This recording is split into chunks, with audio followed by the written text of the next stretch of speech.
واشنگټن ډي سي نه دا وایس اف امریکا ډیوه ریډیو دی.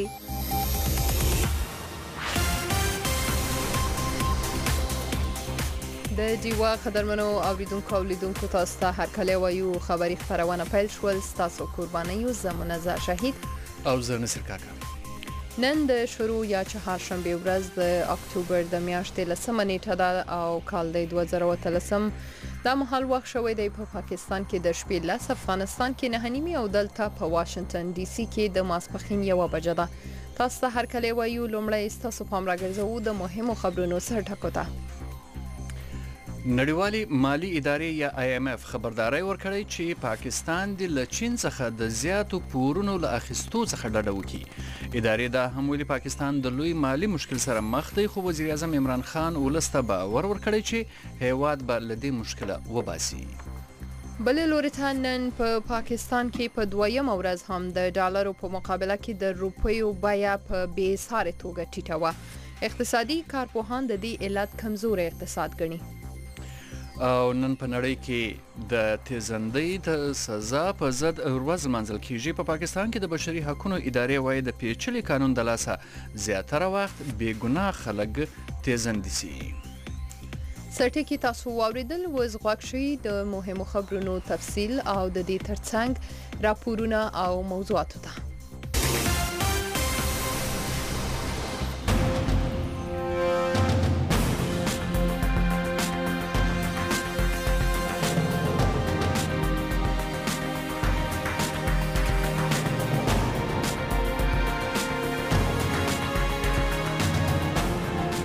دا د وایس اف امریکا ډیوه د قدرمنو اوریدونکو خبرونه ته یو بیا هم شراغلاسته. په خبرونه کې پیل کوو هم د پاکستان د اقتصادي چارو څخه چې نړیوالې مالی ادارې یا IMF خبرداري ورکړې چې پاکستان د چین څخه د زیاتو پورونو له اخیستو څخه ډډه وکړي. او دا هم ویلي دي چې پاکستان د لوی مالی مشکل سره مخ دی، خو هم په عین وخت کې د پاکستان وزیر اعظم عمران خان ویلي دي چې هیواد او ولس به له دې مشکل څخه وباسي. په دې اړه باندې نور تفصیل زموږ همکار نفیس ټکر بل همکار بختور شاته په تیر خبرونه کې ویلي. اوریدو ته یو بیا ستاسو پام راګرځوم. د IMF چې کوم لوی اقتصاد پوهته نن په بالی کې د انډونیسیا ښار کې د ورلد بانک، نړیوال بانک او د IMF یو غټ مطبوعاتي کانفرنس ته چې کله دوی خبرې کول نه پاره کې دا خبر راغله ده. او په دې خبرداري کې چې کومه مهمه خبرې دی خو د وخت ډیر اهم دی. وخت دا سره چې پاکستان د وخت کې خپل وزیر اعظم عمران خان هم دا مني، د پاکستان د خزانه وزیر هم دا مني، او پاکستان کې جو څومره اقتصاد پوهان دي ناغوي ټول دا وایي چې د پاکستان اقتصاد د وخت کې ډیر زیات کمزور دی. هغه وایي چې را پاکستان د چین نه د زیاتو قرضو اخیستلو نه ډډه وکړي. یو خدا خبره کړي. دویم چې کومه خبره کړې دا چې هغه د پاکستان په اقتصاد خاص کر د پیسو په بازار باندې او دغه شان د وند په بازار باندې او دغه شان هغه ټول خلک چې هغه په امریکا یا په لندن یا په نور ځینو کې ناست غواړي چې په پاکستان کې سکارونه وکړي، یعنی د پرمختګ کارونه وکړي، دا غوي ټول د لپاره د پریشانی خبره چې دا غدار چې هغه د پاکستان چې کوم اقتصاد کم وضع د دې وخت کې هغه په یو څو ټکو کې هغه وضاحت کړی. هغه یو دا ویلي چې د لوی مالی تاوان یا خسارې سره پاکستان مخ دی. یو خدا خبره کړي. دویمه خبره دا کړی دا چې د پاکستان روپۍ چې دا هغه د خپل زور نه زیات وزن لري، یعنی دومره زور نشته څومره چې دا وزن لري. پاکستان دا تیرو موزونه مونږ ګورو چې د پاکستان روپۍ د 100 روپو د $1 په مقابله کې د 100 نه واخله تر د 1.15 پورې و.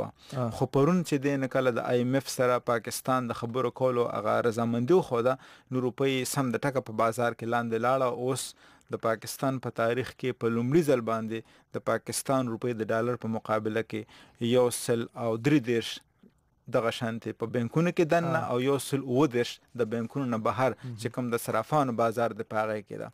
او درېمه خبره چې هغه کوم کړه ونه هغه دا چې کوم قرضې دوی اخستري یا به اخلي د چین نه نو په هغې باندې د سود کچه چې ده هغه ډېره زیاته ده او بل دا چې دا څومره لوظنامې شوي دي دا پټې دي دا ښکارنې دي چاته معلومې نه دي نو په دې یو څو شیانو باندې هغوی اندېښنې هم ښودي او خبرداری هم ورکړ او دا هم ویلي دي چې پاکستان ته به اوس په کار وي چې د دغه کمزوري اقتصاد د بیرته راوچتولو دپاره داسې ګامونه واخلي چې د هغې مخه ونیول شي هغوی بیا د چین د قرضو په هکله باندې صفا خبره کړې چې دې کې دوه خبرو ته ډېر زیات پام کول پکار دي یو خو دا چې کوم د پرمختګ کارونه چین کوي په پاکستان کې نو باید هغه معلوم وي ښکاره وي او داسې وي چې هغوی ول انګریزي کې سالډ ټکي استعمال کړی دی یعنی داسې وي چې هغه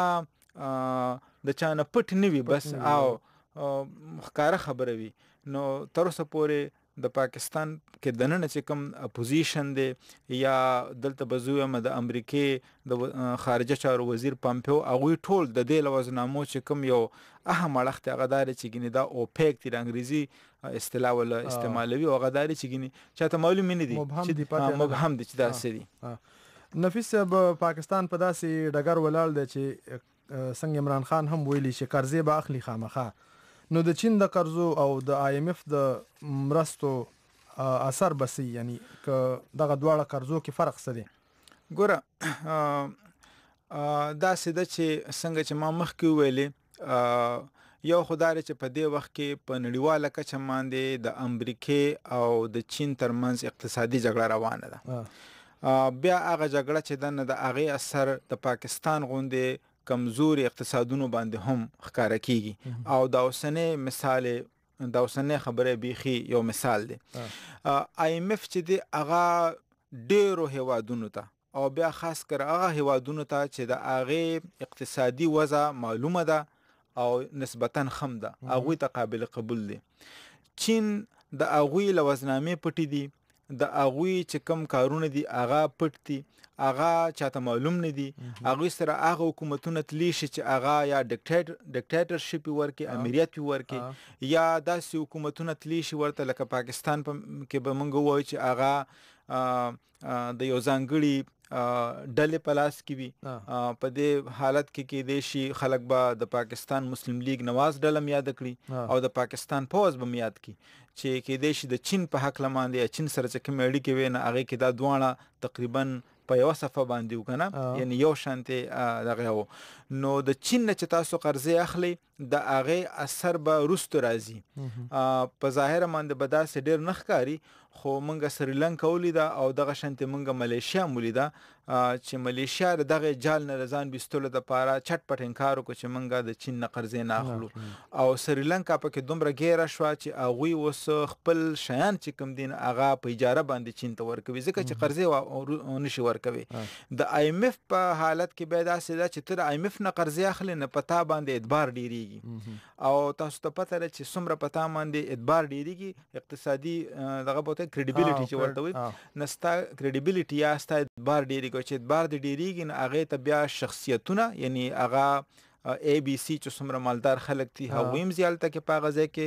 پنګې اچوي کارونه کوي پرمختګونو دپاره سرمایه‌کاري کوي او دغه شانتې چې نورې کومې ادارې دي ای ډي بي ایشین ډیولپمنټ بینک هغه هم بیا راځي ورلډ بینک هم بیا راځي او د ملکونو ترمنځ چې کوم دی پاکستان سره د امریکې چې کوم اقتصادي مرستې دي هغه هم روانېدی شي دغه شانتې د یورپین یونین سره چې څه اقتصادي څه اړیکې وي نو هغه هم ورسره ژوندی کېدی شي نو فرق یې همدغه دی چې د آی ایم اف قرضې او شرطونه معلوم وي او د چین قرضې او شرطونه چې دي د پاکستان په حالت کې د سریلنکا په حالت کې کوم ګورو دغه شان د ملیشیا او دغه شان د افریقایي حکومتونو سره چې چین کومې لوظنامې کړي دي هغه پټې دي نامعلومه دي او په ډېرو صورتونو کې بیا داسې شوي دي چې هغه ملکونه بیا څه برخې د خپلو ادارو یا د خپلې خاورې هغه بیا په اجاره باندې چین ته ورکړي دي. ډېره مننه نفیس ټکر صاحب. مننه.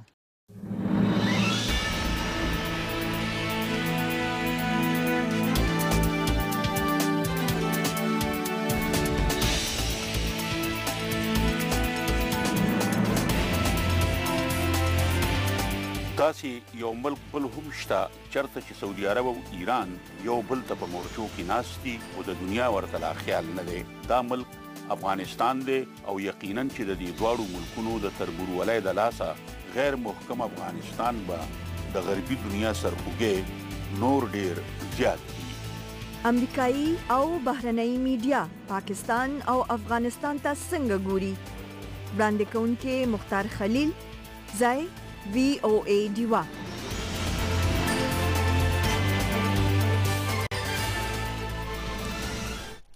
درنو عزتمنو اوریدونکو او لیدونکو، څنګه چې تاسو وړاندې د اقتصادي د پاکستان اقتصاد په اړوند واوریدله چې د پاکستان اقتصاد مارکیټونه او پانګې هم د مهال دومره په خوځنه دي او اقتصاد هم کمزوري دی. د IMF څخه هم د پاکستان حکومت پور غواړي. په دې اړوند په نړیوالو مطبوعاتو باندې څه خبرې را روانې دي، څه بحثونه پرې کیږي، دغه ټول تا کتنه کړې ده زموږ همکار مختار خلیل صاحب تاسو ته وړاندې کوي. د امریکای د کاروباري خبرونو په فوربس نومي میگزین کې د پاکستان د موجوده اقتصادي اړیګړي په حق له یو تفصیلی مضمون چاپ شوی دی. د مضمون سرخط ته پاکستان د قرضونو د خپل مسلو د اوارولو لپاره یا خود ملایشیا لار اختیار کی او یا به تنبله سریلانکا جوړیږي. د مضمون په شروع کې لیکل شوی دی چې د مالیاتو عالمی اداره IMF د پاکستان د قرضو مسله نشي اوارولې. پاکستان ته د خپل مخبره د روانو قرضو د مسلې اوارولو لپاره یو څو لارې خلاصې دي. په دې کې لومبۍ لار دا ده چې پاکستان د چین ټولې اقتصادي منصوبې ختميږي. د دې مثال د ملایشیا موجود دی چې په 13 اگست کې د بلک دننه د چین ټولې اقتصادي منصوبې ختمي کړې دي. دویم لار دا ده چې چین ته وایي چې د ورکړي قرض شرطونه ورته ډیر نرم کی، لکه څنګه چې سریلانکا په 13 جولای کې کړی دي. مضمون لیکي چې د پاکستان نوی وزیر اعظم عمران خان ته ډېری مسلې د تیر حکومت نه پاتې دي. په دې کې یو مسله د خارجي قرضو ده چې د چین د قرضو د لاس نور هم زیاته سنگینه شوې ده. چین پاکستان له دا قرضې د چین او پاکستان ترمنځ د سیپیک په نوم د درنو اقتصادي منصوبو سرته د رسولو لپاره ورکړي دي. سیپیک د اقتصادي منصوبو د بنیادی اډانو یو مجموعه ده چې ټول پاکستان کې په د چین تعمیراتي کمپنو لاس پورې کړي دي. د کال 2013 په ډومبوش په ګمیاشتو کې د پاکستان خارجي قرضې 15.9 میلیون ډالر ته رسیدلې دي. دا عمددي کال په ډومبو درې میاشتو کې 9.9 میلیون ډالر وي. فوربس خپل مضمون کې زیاتې چې د پاکستان د خارجي قرضو مسله په داسې وخت کې راپورته شوې ده هر کله چې د ملک آبادی د خپل وسیلونو بهر جون تیری. په کال 2013 کې پاکستان د کل ملکی مجموعي پیداوار په حواله د کرنٹ اکاونټ 8.20% خسارې سره مخ دی. بلخوا د پاکستان د زر مبادلې ذخیره په اگست کې 14,309.0 میلیون ډالر ته راپریوتی دي. هر کله چې دینه میاشت وړاندې په جولای کې د زر مبادله ذخیره 14,901.10 میلیون ډالر وي. د کرنٹ اکاونټ خسارو او د زر مبادله د ذخیرو کمی پاکستان د خارجي سرمایې محتاج کړي دي. په دې سبب عمران خان ته IMF لا د تلونه سیوا بللار پاتې نشو. خو فوربس میگزین لیکي چې IMF با وقتی طور د پاکستان مسله اواره کی خو مستقل اواره ورلا تر هغه پورې نشي راوسته تر سوچ پاکستان سیپیک پورې انخته وي. فوربس میگزین د خپل مضمون په اخر کې لیکلي دي چې په دې حالاتو کې عمران خان ته $2 خلاصي دي. یو خدا چې د پیسو د بچت کولو په خاطر پاکستان کې رواني د چین ټولي منصوبې ختمي کی، لکه څنګه چې په 13 اگست کې د ملایشیا وزیر اعظم مهاتیر محمد کړی دي. او بل لار دادا چې د چین په قرضو سر دوباره نظرثانی وکړي شي. په دې لړ کې د قرضو په ایکویټي کې بدلولو سره به د سیپیک د منصوبو ټول ملکیت چین ته لاړ شي. همدا کار چین سریلانکا سره کړی دی. هغه دا شان چې سریلانکا له په ورکړو قرضوي نظرثانی وکړه، خو د سریلانکا همبنتوتا نومي بندري تر یو کم 100 کالو پورې د سریلانکا نه اونیو. همدا عمل واقعبت پاکستان سره هم کیږي کله چې چین د سیپیک کول هم ملکیت خپل ولقه کې واخلي او بیا دلته د تیریدونکو هر گاډي نه ټول ټیکس چینیان اخیستل شروع کی.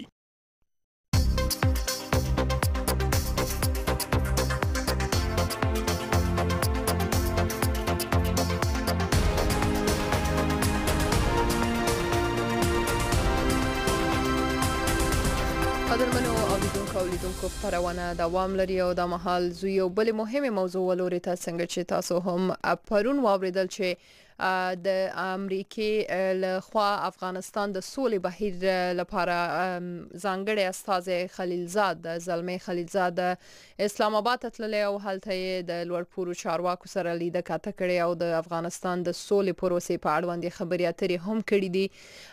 د دغه غونډې یا د دغه لیده کاته په حق لغړو تاسو سره په دې خبرونه کې معلومات شریکو کوم چې د مهال تازه راغلي دي روستي معلومات دي او زموږ سره د مهال په خبرونه کې په ژوندۍ بڼه د کانګرس د ودانۍ لمخې د ویډیو لینک لارې زموږ همکار او د ډیوه څېړنکار پیرزبیر شاه صاحب ملګری شوی دی. ستړي مشي په خیر راغلی پیر صاحب. پیر صاحب که تاسو د دغه لیده کاته په حق له ځینې معلومات شریکي د اوریدونکو او لیدونکو سره چې دا څومره مهمه دوره ده. جی دا مهمه دوره په دې ده چې سټیټ ډپارټمنټ امریکای زلمي خلیلزاد ټاکلی ده د افغانستان لپاره نماینده او د الته په افغانستان چې امن راوستو او سپیشلی د پاکستان سره د خبرو لپاره چې نوی حکومت دا چې هغوی سره خبرې وکړي او هغوی مرسته حاصله کړي. اوسه پورې خو د افغانستان ته تللی او افغانستان نه پاکستان ته راغلی بیا به دا ځي قطر ته متحده عرب امارات او سعودي عربستان دوره به کوي او ډېر زیات معلومات خو نشته خو پاکستان چې دوی لیدل کاته کړي دي چې کوم فارن سیکرټري ده تهمینه جنجوه او بیا دا مطبوعات دا وایي چې هغوی سره نور هم یو وفد و او د وفد زلمي خلیلزاد وفد د پاکستانی وفد سره ملاقات کړی ده. خو بهرحال چې څومره پورې زلمي خلیلزاد دا ما څرنګه ووایي چې د منډیټ دا ده چې دا به پاکستان نوي حکومت سره خبرې کوي د نه علاوه نور هغه ملکونه چې کوم طالبان باندې اثر لري یا د طالبانو سره اړیکې لري هغه شی لکه قطر ته به دا ځي قطر چې د طالبانو دفتر ده دا اوس پته نه لګي موږ ته چې دا به ورې د طالبانو سره هلې دل قاتل کوي خو بهرحال قطر په دورې هم دا روان ده او دا په داسې مهال چې په افغانستان کې موږ وینو چې تشدد زیات شوی ده. طالبان اوس اعلان کړی و چې دوی به په الیکشن چې کوم تیاریانې دي یا الیکشن چې کوم مرحله ده په هغه کې د دوی خپل بریدونه تیز کړي او دا د یقیني وګڼي چې الیکشن صحیح ونسي. نو طالبانو اوسه پورې غږ نه ده کړی هېڅ رد عمل نه ده ښکاره کړی زلمي خلیلزاد په هغه باندې د په مقرر کولو باندې. خو بهرحال زلمي خلیلزاد یو داسې سړی ده چې د مخکې هم په دغه پوزیشن پاتې سوی ده او خلک دا تمه ورنه لري چې دی به څه نه څه پیشرفت وکړي په داسې مهال چې طالبانو سره خبرې هم داسې صحیح نه دي روانې. طالبان دا وایي چې موږ امریکای سره ډایرکټ خبرې کوو خو د په مقرري داسې خبر لا نه ده شو کړې.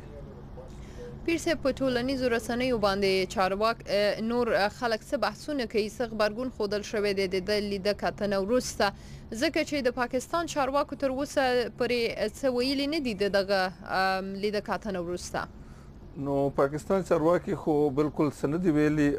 شاه محمود قریشي چې پاکستان خارجه وزیر ده هغه دلته امریکې په دورې و نو په هغه کې د دا ویلي و چې موږ ته لږ تحفظات دي چې زلمي خلیلزاد چې کوم ذاتي خیالات دي د پاکستان بارې او زلمي خلیلزاد د پاکستان باندې ډېرې نیوکې کړې دي پخوا او دا ویل چې پاکستان فرض کا د ترهګرو نه مرسته وانخلي نو دا د باید چې سټیټ سپانسر اف ټیرریزم ډیکلیئر سي هغه ملک د ډیکلیئر سي چې کوم د ترهګرۍ ملاتړ کوي. نو دا ډېره غټه یو خبره وه چې ده کړې وه خو بهرحال اوس چې د کوم پوزیشن ده هغه به د امریکا چې کومه پالیسي ده هغه باندې به چلیږي او هغه چې دا ویلی کېږي چې د پاکستان ته هغه پیغام وړی ده چې کوم نورو خلکو دغه نه مخکې مایک پمپیو یا نور چې کوم امریکایي جرنیلان دي چې هغوی کومې خبرې کوي او کومې پاکستان نه غوښتنې کوي او هغه غوښتنه دا ده چې طالبان د خبرو میز ته راولي او په افغانستان کې چې کوم تشدد ده په هغې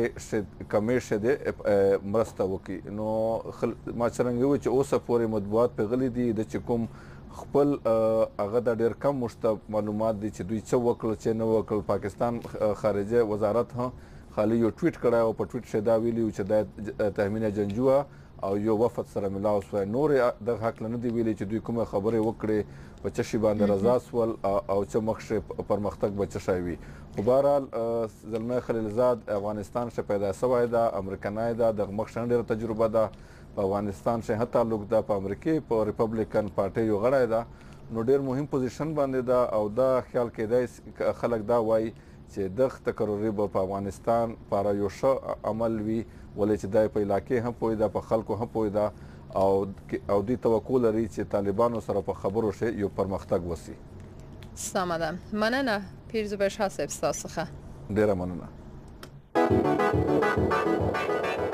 د نړۍ په ګوټ ګوټ کې پښتانه د خبرونو لپاره په وایس اف امریکا ډیوه ریډیو باور کوي ډیوه په هر اهمه مسله رڼا اچوي د افغانستان او پاکستان په اړه هر خبر ورکوي پښتانه غواړي د خپل ژوند امنیت اقتصاد او صحت په اړه د نړۍ هر لوی خبر نه ځان خبر کړي وی او ای ډیوه زیاده ډیوه پښتنو لپاره د خبرونو باوري سرچینه ده وی او ای ډیوه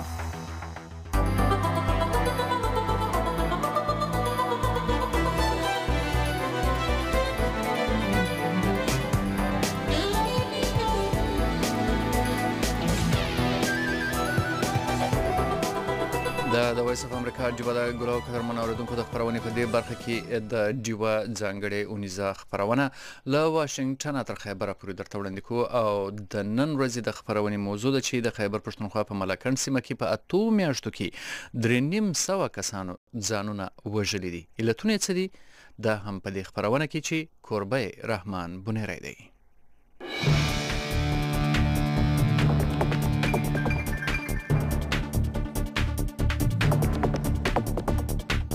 ستړي بشه دا پروګرام واشنگټن ټو خیبر دی د واشنگټن ډي سي څخه زرحمان بنرایم د ملکند پولیس چارواکو تر مخه د خیبر پښتونخوا په ملکند ډیویژن کې په 13 میاشتو کې نږدې 3.5 کسانو ځانونه په خپل وجلي دي په ځان وجونکو کې زیات خزي دي د پولیس د یو رپورت تر مخه د خزو د ځانونو وجلو یو علت دا دی چې خاوندان تر کلونو بیل پاتې کیږي د دې نه علاوه د دې خزو سره د سخر او خواخې په کور کې زیاتې هم کیږي خو د کارپوهانو تر مخه د خلکو د ځان وجنو نور هم ډیر علتونه دي پولیس وايي دا هغه شمیرې دي چې د دوی سره رپورټ شوی دي د چارواکو تر مخه ډیر خلک دا پیښې نه رپورټ کوي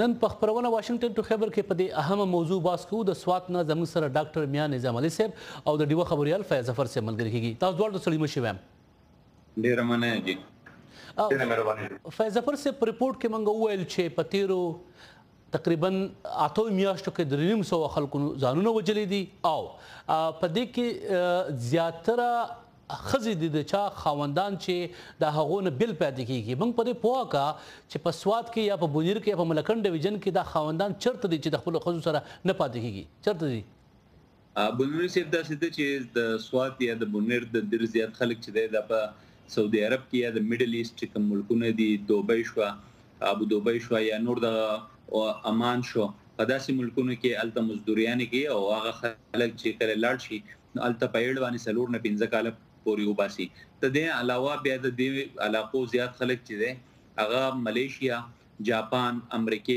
انګلند د ملکونو ته وستره لاړ شي او الته اسایلم لپاره درخواست ورکړي سیاسي پناه غواړي او بیا هغه د هغه پورې نشرات لې تر څو پورې چې ورته د غزي نېشنلټي یا پاسپورت نه ملاو شي نو هغه خلکو کې داسې خلک هم وي چې هغه د دې ځګنه لاړ شي نو لس کاله 15 کاله او شل کاله په اډ باندې تیر کی او د هغه وخت پورې هغه ناراضي څو پورې ورته نېشنلټي نه ملاو شي نو زکات دغه وجدا چې دغه زنانه چې دوه خواندان د ډیر وخت نه بهري په کور کې ور سره د خواږه سر رویه خني نو زیاتې هغه زنانه چې هغه بیا دغه خودکشیان وکي او ځان مړ کی فیض ظفر صاحب دا هم راته وایي چې په پاکستان کې خصوصا د پښتنو په سیمه کې د تیری وی هفته زموږ خبرې کیږي په دې موضوع باندې یو په دې موضوع باندې خبريالانو سره تا کوشش کو چې خبرې ولې نه کولې غټ علت سو د حق باندې ما د پولیس د مټر ډي اس پی چې الته د ټولو نزياته خودکشیانې تحصیلي مټه کې شوې دي د هغې ډي اس پي صاحب اکبر شینواري صاحب هغه سره ما خبرې وشوې هغه ته ما وویل چې تاسو زموږ په شو کې راشئ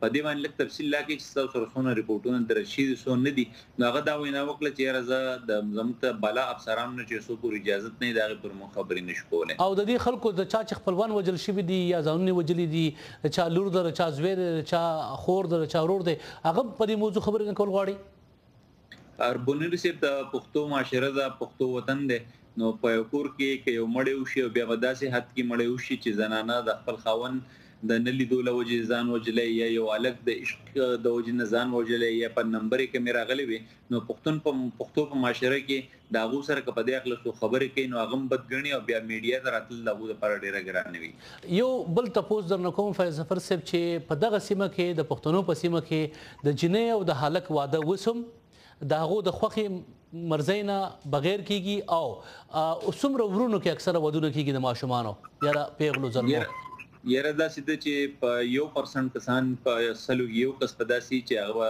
د خوښې باندې ولا کور والا واده کوي او 99% یا یو کم 100% خلک داسې دی چې هغه ارینج مینج کوي مور پلار چې کم الک لکه جنۍ خوښه کوي او کم مور پلار چې جنۍ له الک وخت کې نو هغه سره واده کیږي او هغه خپل ژوند تیری او ودونه زیات چې دینو د 14 کالونو په بره باندې کیږي ځکه چې انډر 8 د 14 کالونو کم چې کوم ودونه کیږي په هغې باندې ډېرو خلکو خلاف پولیسو کاروایي کړې ده مقدمې درج کړي دي اوس زیات ودونه چې دي 17 کالونو زیات عمر کې کیږي ډاکټر نظام علي صاحب د فیض ظفر صاحب نه موږ دغه بنیادي ځینې تپوسونه کول یو خو ستاسو نه موږ دا تپوس کوو چې په دغه سیمه کې ستاسو په علم کې شته دی چې پخوا هم خودکشۍ کېدې او په دومره شرع سره کېدې څومره چې اوس کېږي لږ موږ پوهولی شئ خودکشۍ نه خو مخکې هم وي او اوس هم دی خو مخکې دومره زیاتې نه وي تاسو وګورئ خاص کر زموږ د علاقه چې دا خاص کر سوات شو دې علاقو کې په دې کې راغی طالبانایزیشن پکې راغی دې کې ارتکویک راغی په دې کې چې دا سیلابونه رالو دې کې دا حالات خلکو باندې راغلي دي او بیا چې دا کوم چې خودکشیان دي په دې کې دوه قسمونه دي یو د امپلسیو چې موږ مخکې نه سوچ نه کوو یو حرکت زموږ نه وشي دویم دی چې پلان چې مخکې انسان پلانینګ کوي زموږ په دې معاشره کې څنګه چې فیض ظفر صاحب وویل دا کوم چې ینګ کسان دي دا کوم چې ځوانان دي نو په دې کې چې تاسو په دې خو ذهني بیماریانې ډېرې زیاتې شوي دي د دې نه علاوه تاسو وګورئ نن سبا نیټ دی چې موبایل استعمال دی څنګه چې فیض ظفر صاحب وویل دا کوم چې رښتې دي په ځوان په ینګ ایج کې په ورکوټي عمر کې دا ډېرې زیاتې دي دویمه خبره دا ده چې موږ کوم سکولونه دي یا کوم مور پلار دي که استادان دي هغه شانتي هغه توجه نشي چې موږ خپل د ماشومان نظام خبر کو چې کوم څه کې کوم طرف روان دي کوم چې لوی خلک دي دوی ته زیات تر ذهني بیماری خاص کر ډیپریشن بیماری ډېره زیاته ده او هغه څوک مني نه هغه ښکاري نه دي په دې وجه باندې چې کومه بیماری خو ډاکټر صاحب په ټوله دنیا کې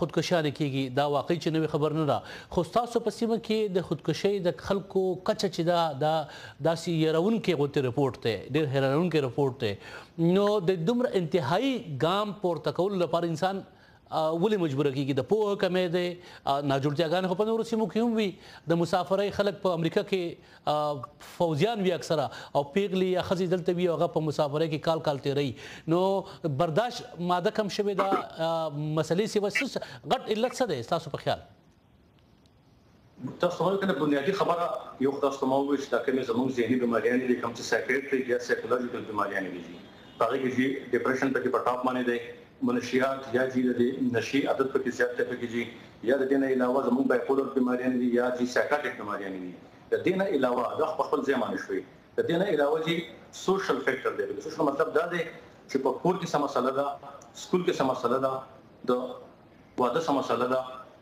د نه علاوه تاسو څنګه چې مو انسان چې کوم ینګ ایج کې دی د دوه شان د سوچ مچور نه او په دې وجه نن سبا چې کوم موبایل استعمال دی کوم چې نور استعمال دی هغه کله کله هغه میس یوز پکې مو شي ځل چې دا میس او ډاکټر صاحب په دې شي کې داسې معلومیږي تاسو فکر کوئ چې کلچرل ایشوز یعنی کلتوري مسایل مثال په توګه جنۍ چې د یو مسلې سره ښکار ده هغه د شرم نه یا د ویرې نه خپل مور ته یا پلار ته خپل مسله نه ویل غواړي ورور چې دی پلار ته د غیرت د لاسه نه ویل غواړي یعنی خپل مسایل یا پرابلمز خلک د یو بل سره شیر کوي نه دا هم یو علت دی ته فکر کوئ دا چې ډېر غټ وجه دی زه دا خبره کوم د کمیونیکیشن ګیپ چې دی کنه چې لکه فرض کا الکم د جنکی خو سره خبره کولای نشي چې هغه موږ سو کو یا سو نه کو دویمه خبره کغه خبره کوي هم نو څوک بدومره هغه عملونه کوي څوک بدومره توجه نه ور کوي یوان الکان چې دي هغه خپل ځخ خبره کولای نشي نو سبب معیار نشي صدا مسلې چې کوم سوشل ایشوز دي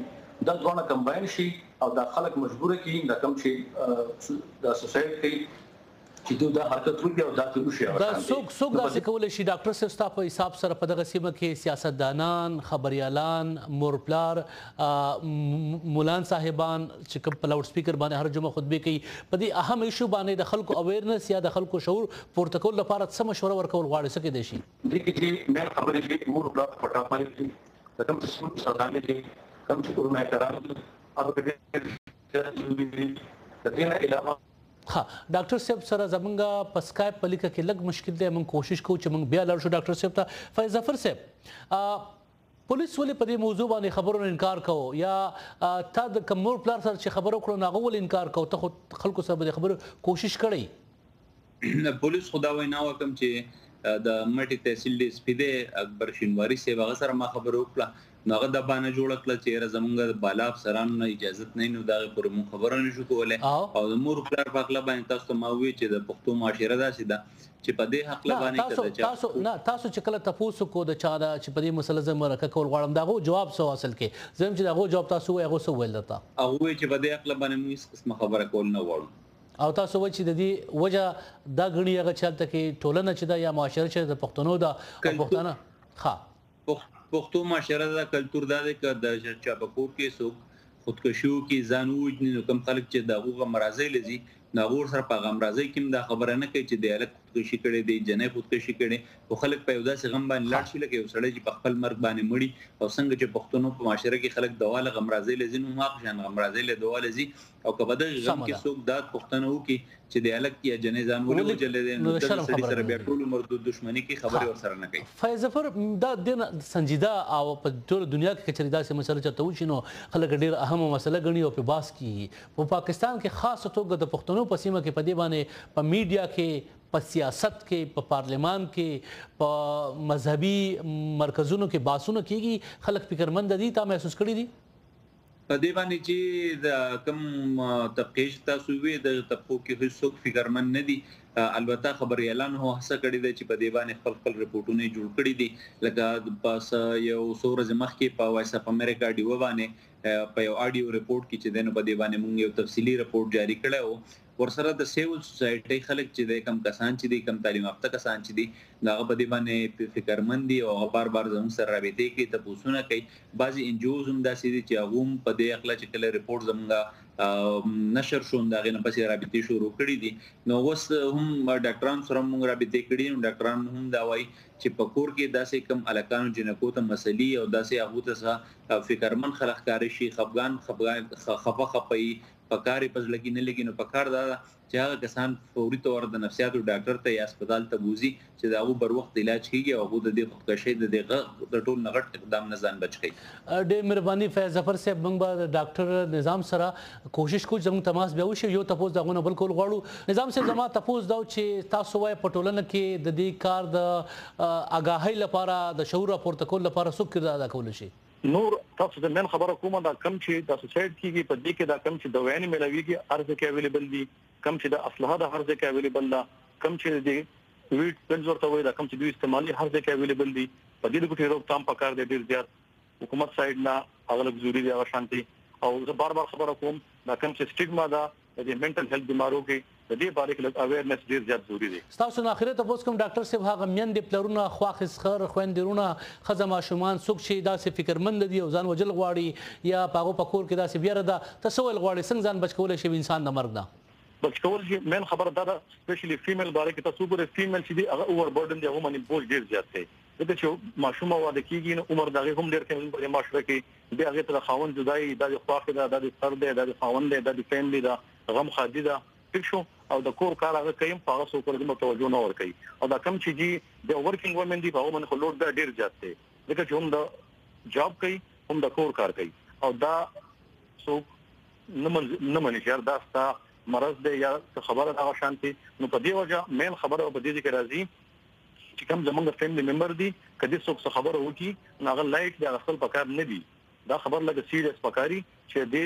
کم ذهني مرض دی غیلا شي او چې کوم ایشو دا یا څه مسله ده هغه چې هر څه ده هغه حل کول ضروری دي سپیشلی د ماشومانو تاسو مطلب دا دی چې په کور کې یو هلک یو جنۍ یا چا هم دا غواخو کو یا دا دړکې وکړه چې زبزان مړ کما نو دا دې ته په عام نظر نه کتل پکار دا ډیر خطرناک غواخ دی او د دې خبرې غور پکار دی دا کس سره خبره کول پکار دی ډاکټر له بوتل پکار دی او سره د مسلې حل ټول پکار دی دا ډیر ضروري خبره دی په دې معنی لکه ډیر زیات دا فرست اند مین دغه دا ډیر زیات ضروري دی په دې کې زیات کسان خراب خلک دا څه غپ لګي دا ډرامې کوي د واچ اکشن کوي او دې کې زیات کسان چې دا نقصان وشي دا ډیر ضروري خبره ډاکټر میاں نظام علي صاحب زموږ سره ملګری شوی ډیر مننه تاسو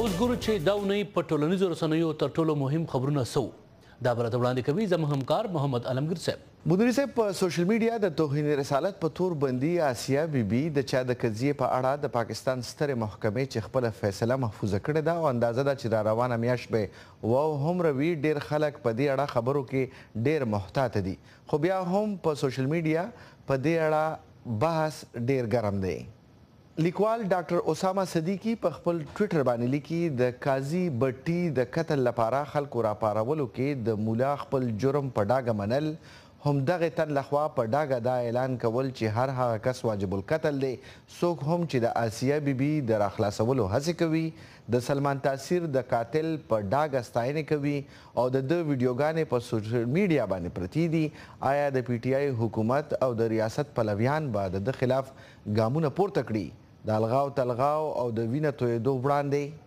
د ټویټر یو صارف ملک خادم لیکي نورین لغاری چې د عیسایانو ایسټر د ستورو په موقع د داعش لپاره د خودکش بمبار جوړېدو اراده لرله معاف شوه او آسیه بیبي چې د اوبو په جام د بخښنې التجا کوي د مرګ په سزا بندي ده پاکستان ته ویل پکار دي چې د نړۍ ورته پام دی د ټویټر یو بل صارف بلال محمود لیکي د وړو ماشومانو یو مور د خپل بچو څخه جدا او بندي شوه د هغه پیغمبر په نوم کوم چې د ټول جهان لپاره رحمت دی دا یو بد و چې دغه ښځې سره وشو آسیه بیبي دې خوشي کړي شي او د الله نه معافي غوښتل پکار دی دا و د دې ونې د سوشل میډیا مهم بلاګونه ډیره مننه علمگیر صاحب ګران لیدونکو هم دا د نن ورځې پروګرام واشنگټن ټو خیبر زموږ خپرونې په ویبپاڼه www.voanews.com هم کتلی شئ زه د پروګرام کوربا رحمان بندری او ستاسو نه غواړم اجازت خپل خیال ساتئ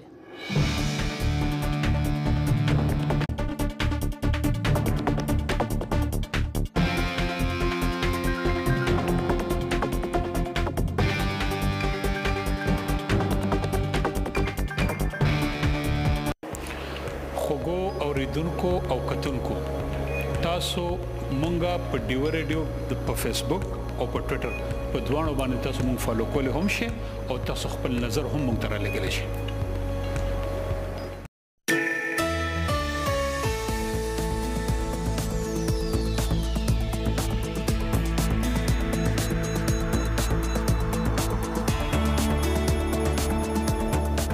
د ډیوه خبري خپرونه لا دوام لري او د مهال یو بل مهم نړیوال او سیمایي راپور ولوري البته چې نن په پاکستان کې په دویم ورځ هم د ډالرو په مقابله کې د روپیو بیه په بیسارې توګه ټیټه وه او د دې علت کارپوهان کوم چې سیاسي اقتصادي کارپوهان دی هغوی وایي چې کمزوری اقتصاد دی تفصیلات یې تاسو سره احسان محمد خان وړاندې کوي د بارني اثارو مارکیټ کې موجود تاجرانو په وینا 13 ورځ د سحر 9 بجو نه د روپۍ بیه په غورځېدو روانه شوه چې نه خو د بانکونو دننه او نه په پرانستي منډای کې کومه ټاکلې شوی بیه ښکارېدله او هم لدی وجې د $1 په مقابله کې روپۍ د 100 نه تر 100 ولیدای شو.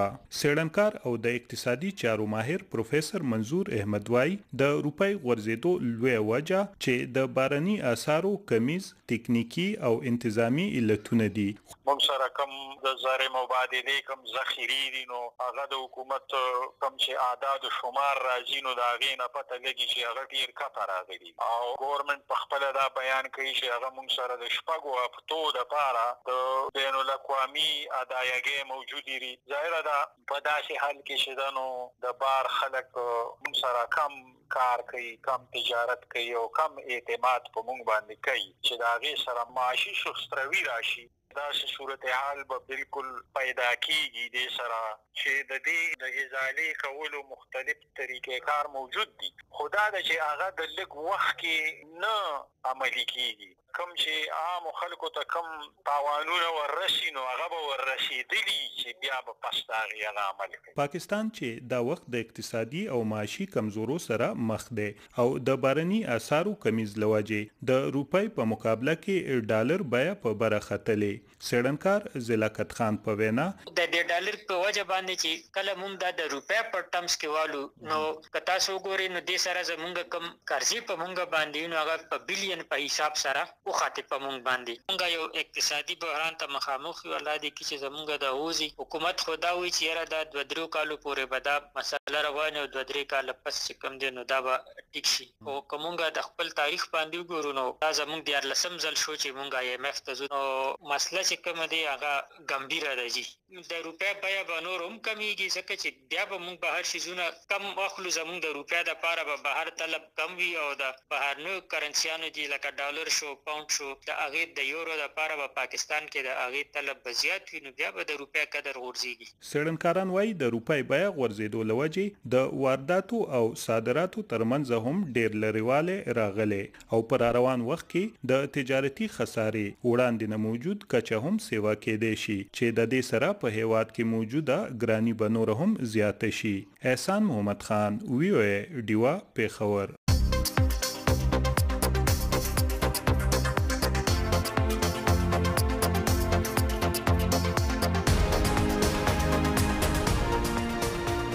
د وایس اف امریکا ډیوه د قدرمن اوریدونکو تاسو د احسان محمد خان ریپورت واوریدئ چې د روپۍ د ارزښت د رالوېدو په اړه دی او هم د دې سره په سیمه کې اقتصادي هلې ځلې هم راغورځېدلې دي او ځای خلک وایي په پاکستان کې چې کاروبارونه نسته او د کار روزګار موقع هم د نست برابر دي. زموږ خبريال ریاض حسین په مردان کې هم یو بازار ته ورغلی له خلکو سره خبرې کړي او ریډیو ته تاسو پام راګرځو. اشرف ګل نوم مې دی شپږو بچی مې دی او ګاډی چلوم هیڅ کار روزګار نشته ساعت راوته مې ګاډی کې ناشته ما مزدوري خو نشته په دې حکومت کې مخکې حکومت مزدوري خو اوس مزدوري خنه ده حالات ډېر خراب دي چې ما 1500 بیا کو 600 900 800 زر پورې ما مزدوري کړې ده اوس 200 ګټم پای ما گزاره نه کی. ما نوم ریاض علي خان دی په خواجاګان بازار کې هلته د کریانې کاروبار کوم پرون $1 سیوا شوی دی د هغې په وجه باندې په ریټونو کې ډېر غټ فرق راغلی دی او اوس خلک په ټینشن کې دي چې څو کو څو نه کوه اوس په الحال خو مارکیټ منده دی د یو څیز کې خریدار هم نشته او نه چا قوت خرید شته شو که په دې 138 باندې سټیبل شو نو بیا به هفته نیمه پس انشاءالله چې بیا به کاروبار هماغه شانتي چې خلکو دا یقین راشي چې یاره نور د دې نه کمیږي نو بس بیا به خلک سوداګانې کوي خپل ضرورت به پوره کوي چې کاروبار نی په مارکیټ کې نو دا کم چې د بورو والا مزدوران دي چې فرض کړه یو کس سره 4 کسان دي دی به سبا 2 کسان ساتي چې چا سره 2 هغه به یو ساتي چې چا سره لسی او 15 ساتي نو چې کاروبار نی نو غریبانان بس کوي. ما علمزیب نوم دی سلمان په نوم باندې کار کوم دلته په خواجاګنج بازار کې تقریبا چې 92 نه مونږ کار شروع کړی دی. دا اوسنی ګورنمنټ چې کوم دی که نه دا خو لکه لږ وخت یې وشو او مونږ وایو چې الله دې وکړي چې د دې لاس پاکستان خشي ټیم له ورکول پکار دي او خامخا سختي فیصلې کوي او دا به پاکستان لپاره کې دي فیوچر لپاره خي نور خو هر ګورنمنت چې راځي زور ټول پین ډایرکټ کو ډایرکټ عوامو لراځي مهنګای سیوا شوی دا تیر شوی په نسبت مهنګای سیوا شوی خو لکه مهنګای کې خو زیاتره چې کم دینو د ګورنمنت دومره د غنی رو یا ټیکسونه ولګي یا دغه ولګي یا بل څه کنه نو دې سره لګ مهنګای سیوا کی او دا وختي تور باندې بیا ایڈجسټ شي دکاندارانو دا کانسپټ پر اسکه زمونږه دروازه 50000 روپے ټارګټ ته موږ 1 لک روپے دکانداري وکړه نو موږ نه وایو چې دا چلو کار خو شو خو که زموږ 50000 ټارګټ یې کنه او موږ 40000 وکړي موږ چغي وخو بس بازار خراب دی زما جی اصغر نوم دی زما د کریاني کاروبار دی د ګرانی سره امن خدمي بینکونو والا ته خطر شو سونی والا ته خطر شو زمون کاروبار سره کاروباري سړي ته خطر شو زمون کاروبار انکم باکیدو بدري سلو مزدوران به مین کن با 70-80 لګ به دکاندار انکم هغه ساغري لزر له 2000 اوس تورچه بازار ترازی د پیښور نه 500 روپے کیلو ته یک نمبر ملایي دا چې د کراچۍ تر غواړي کنه دا به بیا اوس په دې ګورنمنت کې دا چې دا غوبل لاغه تبدیلی راولم به دې تبدیلی کې دغه چې ته په 1350 روپے کیلو د دې بازار نو چته ریاض حسین وایس اپ امریکا ډیوه مردان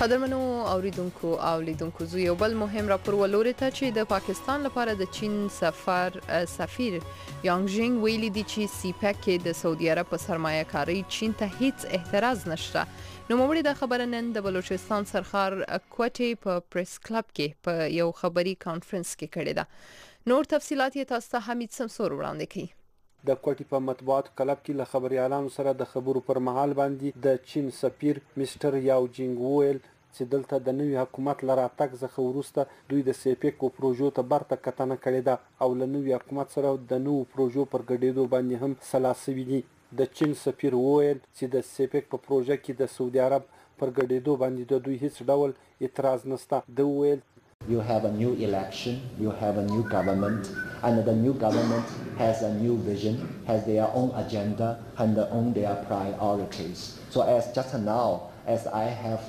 briefed, that we have a new connection with the new government. چې په پاکستان کې انتخابات سوي دي نوې حکومت راغلی دی د دې نوې حکومت پلان او نوې تګلاره ده له دې نوې حکومت سره موږ په تماس کې یو له دوی سره موږ پر سیپک او نورو پروژو باندې خبرې سوي دي For example, that we have decided that for the old ongoing project, both sides will keep working on them, make them finished as scheduled. دواړه هیوادو د سیپک د پروژو پر ټاکل شوی وخت باندې پر بشپړه کېدو باندې سلاسوي دي But for the next stage of the CPEC, it is we were focused on the joint venture and the social sector, as I just now briefed.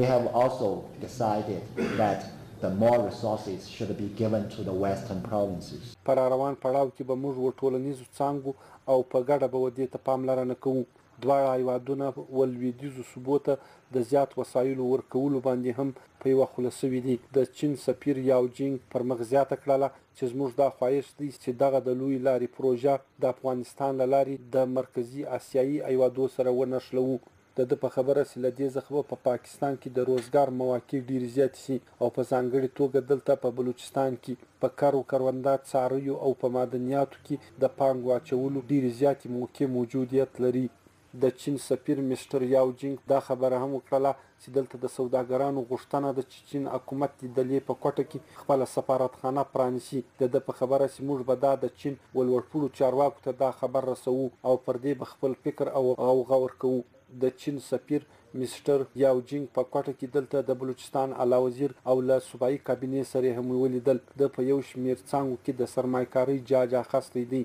د چین سفیر په ګوادر د 300 میگاواټو د بجلی پلانټ د لګولو د ګوادر پری زون د ګوادر د اورګاډي ایست وی لویلاره د کچري پلانټ او چینی انجنیرانو ته د تاپوس پاک لبانې هم خبرې کړې دي د ویل چې له ګوادر پرې زون څخه به دوی د ګوادر خلکو ته په اتیا پیسې باندې یو ګیلن اوبه ورکوي او دغه ډول به په کوټه کې پرانزیک لیبارټري د بلوچستان د بینک په پرانسته کې به هم د حکومت کومک کوي. امیت سمسور، وایس اف امریکا، ډیوه ریډیو ټلویزیون، کوټه.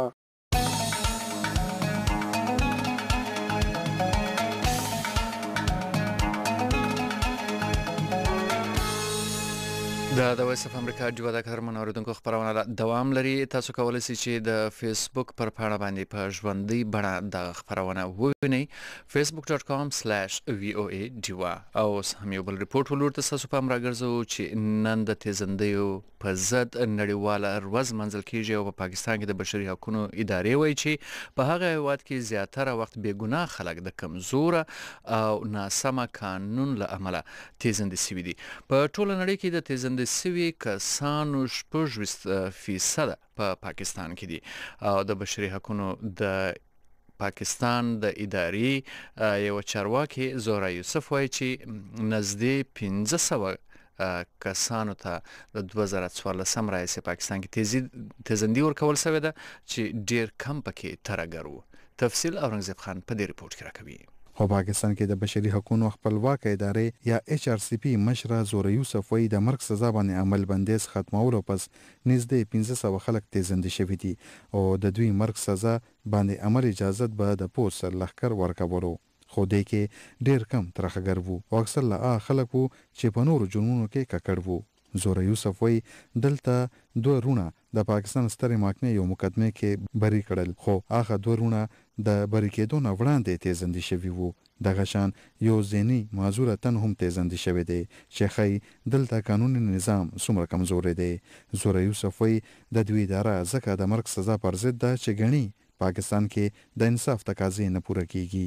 देखिए acquittal bill बराबर ये कहते हैं कि जजेस equity कर रहे हैं उन लोगों को जो टेररिस्ट के केसेस में उनको उनके सामने आया है कि زوره یوسف وایي عدالتونه ترخګر رها کوي او دلته قانوني نظام دومره پیچیده دی چې اکثر له بې قصوره ته سزا وشي. داسې حالاتو کې د مرګ په سزا عمل د انصاف پر ضد دی. پاکستان جوړېدو په وخت په 2 جرمونو د مرګ سزا و او موجوده وخت 20 جرمونو باندې په پاکستان کې د مرګ سزا ده. وړاندې جسټس پروجیکټ خپل یو ریپورت کې ویلي وو چې کال 2004 نه تر اوسه پورې پاکستانی عدالتونو 4.5 نه زیات خلکو ته د مرګ سزا اورولې ده او ریپورت وایي په ګرد نړۍ کې د مرګ سزا وار هر یو 4 تن پاکستانی وګړي دي او نړۍ کې هر هغه 8 تن پاکستانی دي چې تیزندي شوی دي. د جسټس پروجیکټ لخوا ریمل میودین ډیوه ریډیو ته وایي अभी अमल पाकिस्तान में हो रहा है वो बहुत गलतियों की उनमें गुंजाइश है. तो जब तक हमें ये कैफियत नहीं पैदा होती कि हम ये बिना गलती के ये इस्तिजामात पे अमल कर सके, मतलब कि हमेशा अगर हमारे पास हम बेकसूर लोगों को नहीं फांसी दे रहे तब तक ये मोरेटोरियम को वापस ले आना चाहिए. ریمل میودین وایي تر کومه دا خبره نه وی باور شوی چې بیکسوره خلکو ته به د 500 سزا نه کیږي تر وخت پورې دی د تیزندي کولو سزا باندې دی بندیز ولګول شي. خلک د 500 سزا شوی یو تن درد نه خبرولو لپاره جسټس پروجیکټ په سوشل میډیا 4 ساعتونو یو ډراما هم نشر کول پیل کړی دا کوم چې کیسه ده د یو داسې تن چې 4 ساعتونو پس به تیزندي کیږي او د ډرامې کې دا خودلو هڅه شوې ده چې دا تن 4 ساعتونو پورې د کوم تکلیف نه تیریږي چې ورته معلومه ده چې 4 ساعتونو پس به ژوندې نه وي پاتې.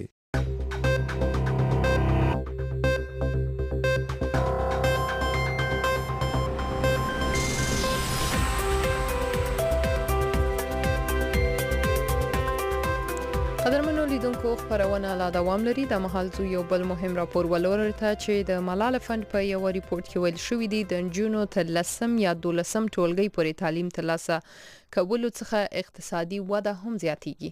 د دې تفصيلات څنګه دي او دا څنګه امکان لري ټول ووري د رابعه پیر په راپور کې. په دې مهال خبر سوي ریپورت کې ویل سوي دي چې کچري 1% انجونې تر 10 یا 12 پورې تعلیم ترلاسه کړي نو اقتصادي وده تر 0.3% زیاتېدای شي. د ډیوه ریډیو سره خبرو کې د پاکستان د ځوانانو او پیغلانو د حقونو لپاره کارکونکو اریبا شاهد وایي چې حکومتي واکمنانو او سیاست مدارانو لپاره به د 13 کلو څخه کم عمره انجونو تعلیم اړخته پام راګرځول وي ولې چې دا نه یوازې د دوی پر ژوند بلکې د هیواد پر اقتصاد هم ښه اثر غورځولی شي. इस रिपोर्ट का एक मकसद ये है कि बच्चियों को पढ़ाने से और खासतौर पे उनको कम से कम 12 जमातें दिलवाने से पाकिस्तान की इकोनॉमी और दुनिया भर की इकोनॉमी किस तरह बहुत जल्दी और बहुत बेहतर तरीके से आगे बढ़ सकती है. د تعلیمي شمیرې کال 2014 تر مخه په پاکستان کې 2.5 کروڑه څخه زیات ماشومان دا وخت د سکولونو څخه بهر دي خو په دغه شمیره کې 58% انجونې د سکولونو څخه بهر دي چې پکې بلوچستان تر ټولو شاته دي او د ټولې آبادی 88% انجونې د سکولونو څخه بهر دي. د اریبا شاهد تر مخه په پخوانی قبایلی سیمو کې خو دغه شمیره تسره معلومه نه ده. ضروری है कि चाहे वो हुकूमत की जो बाहर एनरोलमेंट कैंपेन्स होती है उनमें फाटा कोहिस्तान तौर खास तौर पर फोकस किया जाए. ضروری دی چې د حکومت له اړخه سکولونو ته راوستو د لپاره کمپاین کې پخوانی قبایلی سیمې او کوهستان اړخ ته خصوصي پام را وګرځول شي. په ریپورت کې دا هم ویل شوی دی چې د وفاق او صوبو په کچه د انجونو د تعلیم لپاره بجټ برخه په کار د 30% پورې زیاته کړې شي او د دې نه علاوه د صوبې ضلعو او د کلو په کچه د انجونو د اسانتیاو او حفاظت لپاره هم ګامونه پورته کړل شي چې ماشومان په خصوصي توګه د انجونو د تعلیم بنیادی حق ورسول شي.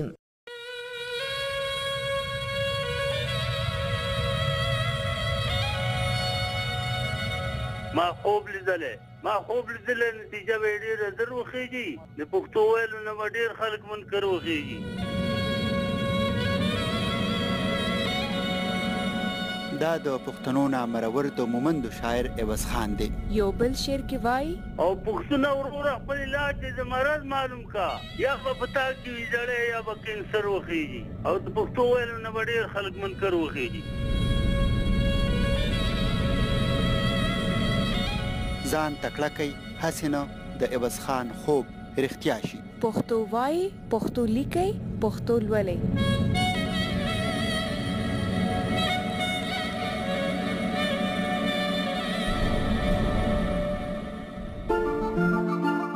زه چې یوه ښځه یم. زما نوم طاهره دی او زه یو سماجي کارکن یم. زما نوم شازي اورنګزیب خان دی او زه سیاست مدار یم. تعلیم زما حق دی.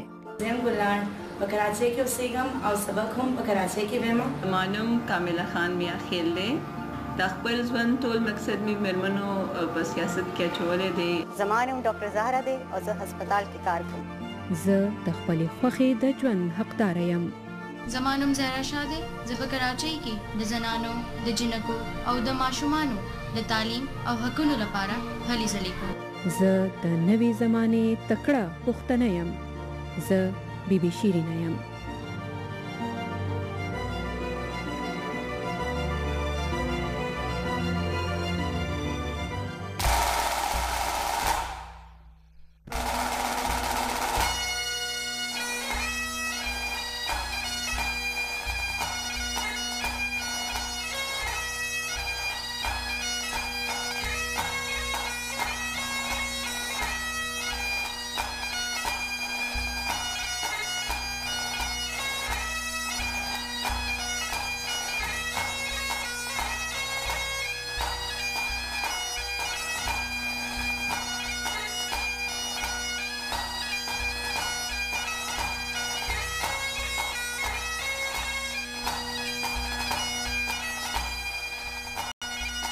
خبري خبرونه هم په دې ځای پای ته ورسېدل. د دې خبرونه وروسته به تاسو د شپه په خیر خبرونه اوري او د دې خبرونه کوربه به وي زموږ همکار بیروز خان صاحب او تاسو سره به بیا هم په همغه موضوع باندې غږیږي چې بې درکه پښتانه او تاسو کولی شئ چې په دې خبرونه کې برخه واخلئ د ټلیفون له لارې او خپل پوښتنې هم وکړئ او د دې ترڅنګ تاسو هم کولی شئ چې د هغه ملګرو یا د هغه کورنۍ غړي چې تاسو ګمان کوئ چې غواړئ زموږ سره نمونه شریک کړئ چې بې درکه دي هغه هم تاسو کولی شئ چې په دې خپرونه کې شریک کړئ او تر هغه به تاسو نه اخلو اجازه زه د دې خپرونې قربانه او منزه شهید او زما سره د دې خپرونې کوربه همکار و نصیر احمد کاکړ او د دې ترڅنګ تخنیکی اړخ ته د دې خپرونې پروډوسر او زموږ همکار ماوش جلیل هغوی نه مننه کوو او تاسو په لوی الله سپارو سلوړه او آباد اوسئ.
Year.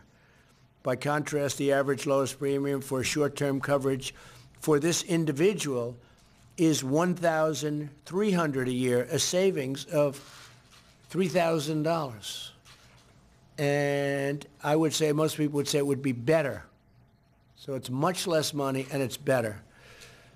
And people are signing up very rapidly, as we see. We've also ended the unfair individual mandate penalty, which punished Americans because they didn't want to pay a fortune for the Obamacare disaster. It was one of the worst things. People are paying a lot of money for the privilege of not paying a lot of money for bad health care. And we've ended it. It was the most unpopular thing within Obamacare. And thanks to our actions today, all of us, every one of us here, for the first time since Obamacare went into effect, average premiums on the exchanges are coming down. Through good management and lots of other things, we're keeping the premiums down. We're strongly protecting Americans with pre-existing conditions. That's a very important thing to Republicans. Pre-existing conditions, we are protecting Americans with pre-existing conditions. In less than 2 years, we have taken unprecedented action to make health care more affordable and to give patients more choice and more control. The American people deserve a health care system that works for them, not one that takes advantage of them. And that's what's been happening, but we're changing that rapidly. Along with a very Republican Congress, I am delivering on my promise to lower drug prices. And I really do believe Democrats want to do that too, very much. I've spoken to many of them, and they want to see that happen too. Debbie, I can tell you, they want to see it happen, okay? I can't put you in a position where you want them to go down too. We all do. If there's anything bipartisan, it's lowering drug prices. Lower premiums, we're making health care really affordable and making it great, and it's affecting all Americans. So tremendous progress has been made, but where we're making very obvious progress, and you can see it, is we are reducing prescription drugs and the cost of prescription drugs. So I want to thank all of the folks behind me and aside me. We have the great Larry Kudlow, whose voice is so beautiful. For so many years I've listened, and now he's working with us. And every time I hear those beautiful words, and they have been beautiful. The economy, Larry, how's it doing? Huh? Good. Good. Good. It is doing well. Thank you. I'm going to sign this now. Thank you. I'd like to ask the Secretary just to say a few words on the actual pricing itself. Okay, thank you. Well, thank you very much, Mr. President. And I just want to echo the President's gratitude to the members of Congress and the Senate for passing these two very important pieces of legislation that end pharmacy gag practices. You know, what that's about is preventing a patient from knowing they could pay less for drugs. And now we're giving patients the right to know. You can ask your pharmacist, could I pay less for this medicine than what my insurance is going to make me pay? And that's an important right. And it shows that with drug pricing, it's one of the areas where we can really work in a bipartisan way because there's significant consensus. We've got to get drug prices down. And thanks to the President's leadership, we've already taken major action since the President rolled out his blueprint, brought competition and negotiation for the first time ever to an important part of the Medicare program. We're creating a pathway for importation of drugs to relieve exorbitant price increases of generic drugs and other branded sole source drugs here in the United States that are off patent.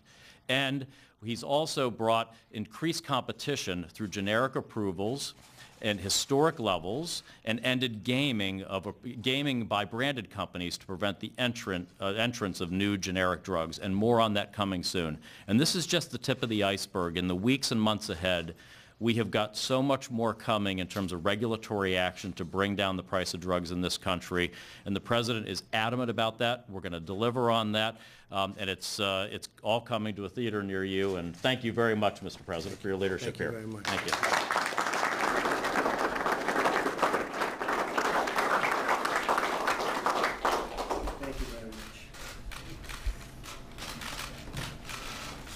Long in the making.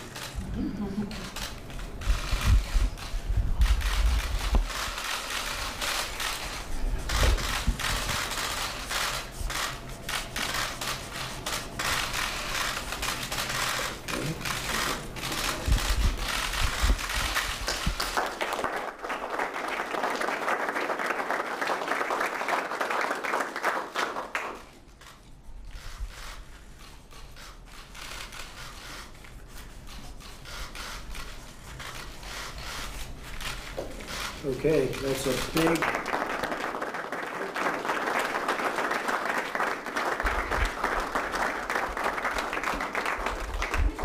Given the gravity of the storm, do you think it's appropriate to go on a campaign trip tonight, sir? Well, I hear they have thousands of people lined up, and so we are in a little bit of a quagmire. I don't want to disappoint people. They've gotten there. Some people were staying, they got there last night. I believe it starts at about 7 o'clock. Going to Pennsylvania, so we'll probably go, because what are you going to do, tell thousands of people that have been waiting there all night that we're not coming? That's not fair either. So it's a very, but we have it's a very difficult situation actually. We have our people ready. We are really ready in Florida, and frankly Georgia, Alabama, North Carolina, South Carolina. We're very ready, and I think it'll be just fine, but I can't tell thousands of people that have been waiting, some of whom got there literally last night, in order to be and get into an arena at 7 o'clock. It's hard to tell them, by the way, you've been waiting all day, go home. That's not nice either. I'm going to give some pens out. Come on over here, Carter.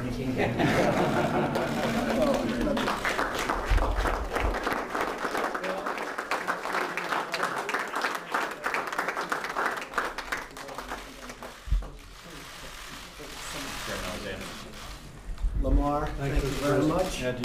And we have a few, come on over here, Mr. Secretary. Who's back here? He deserves it.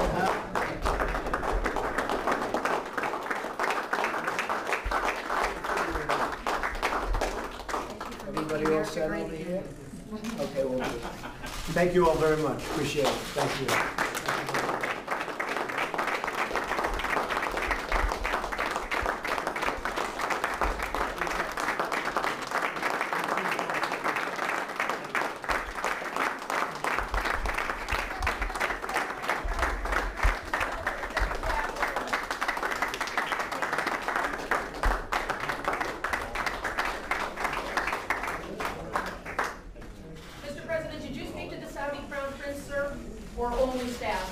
Comment on that very soon, and we are very disappointed to see what's going on. We don't like it. We don't like it at all, and we're going to get to the bottom of it. Thank you very much. Thank you, folks. Well, President Trump is being briefed on Hurricane Michael as it closes in on the Florida Panhandle with potentially catastrophic 150-mile-an-hour winds. This is video that's streamed through Periscope showing the force of the winds. President Trump is warning of the power of the storm as he meets with his Homeland Security Secretary and the administrator of the Federal Emergency Management Agency, Brock Long.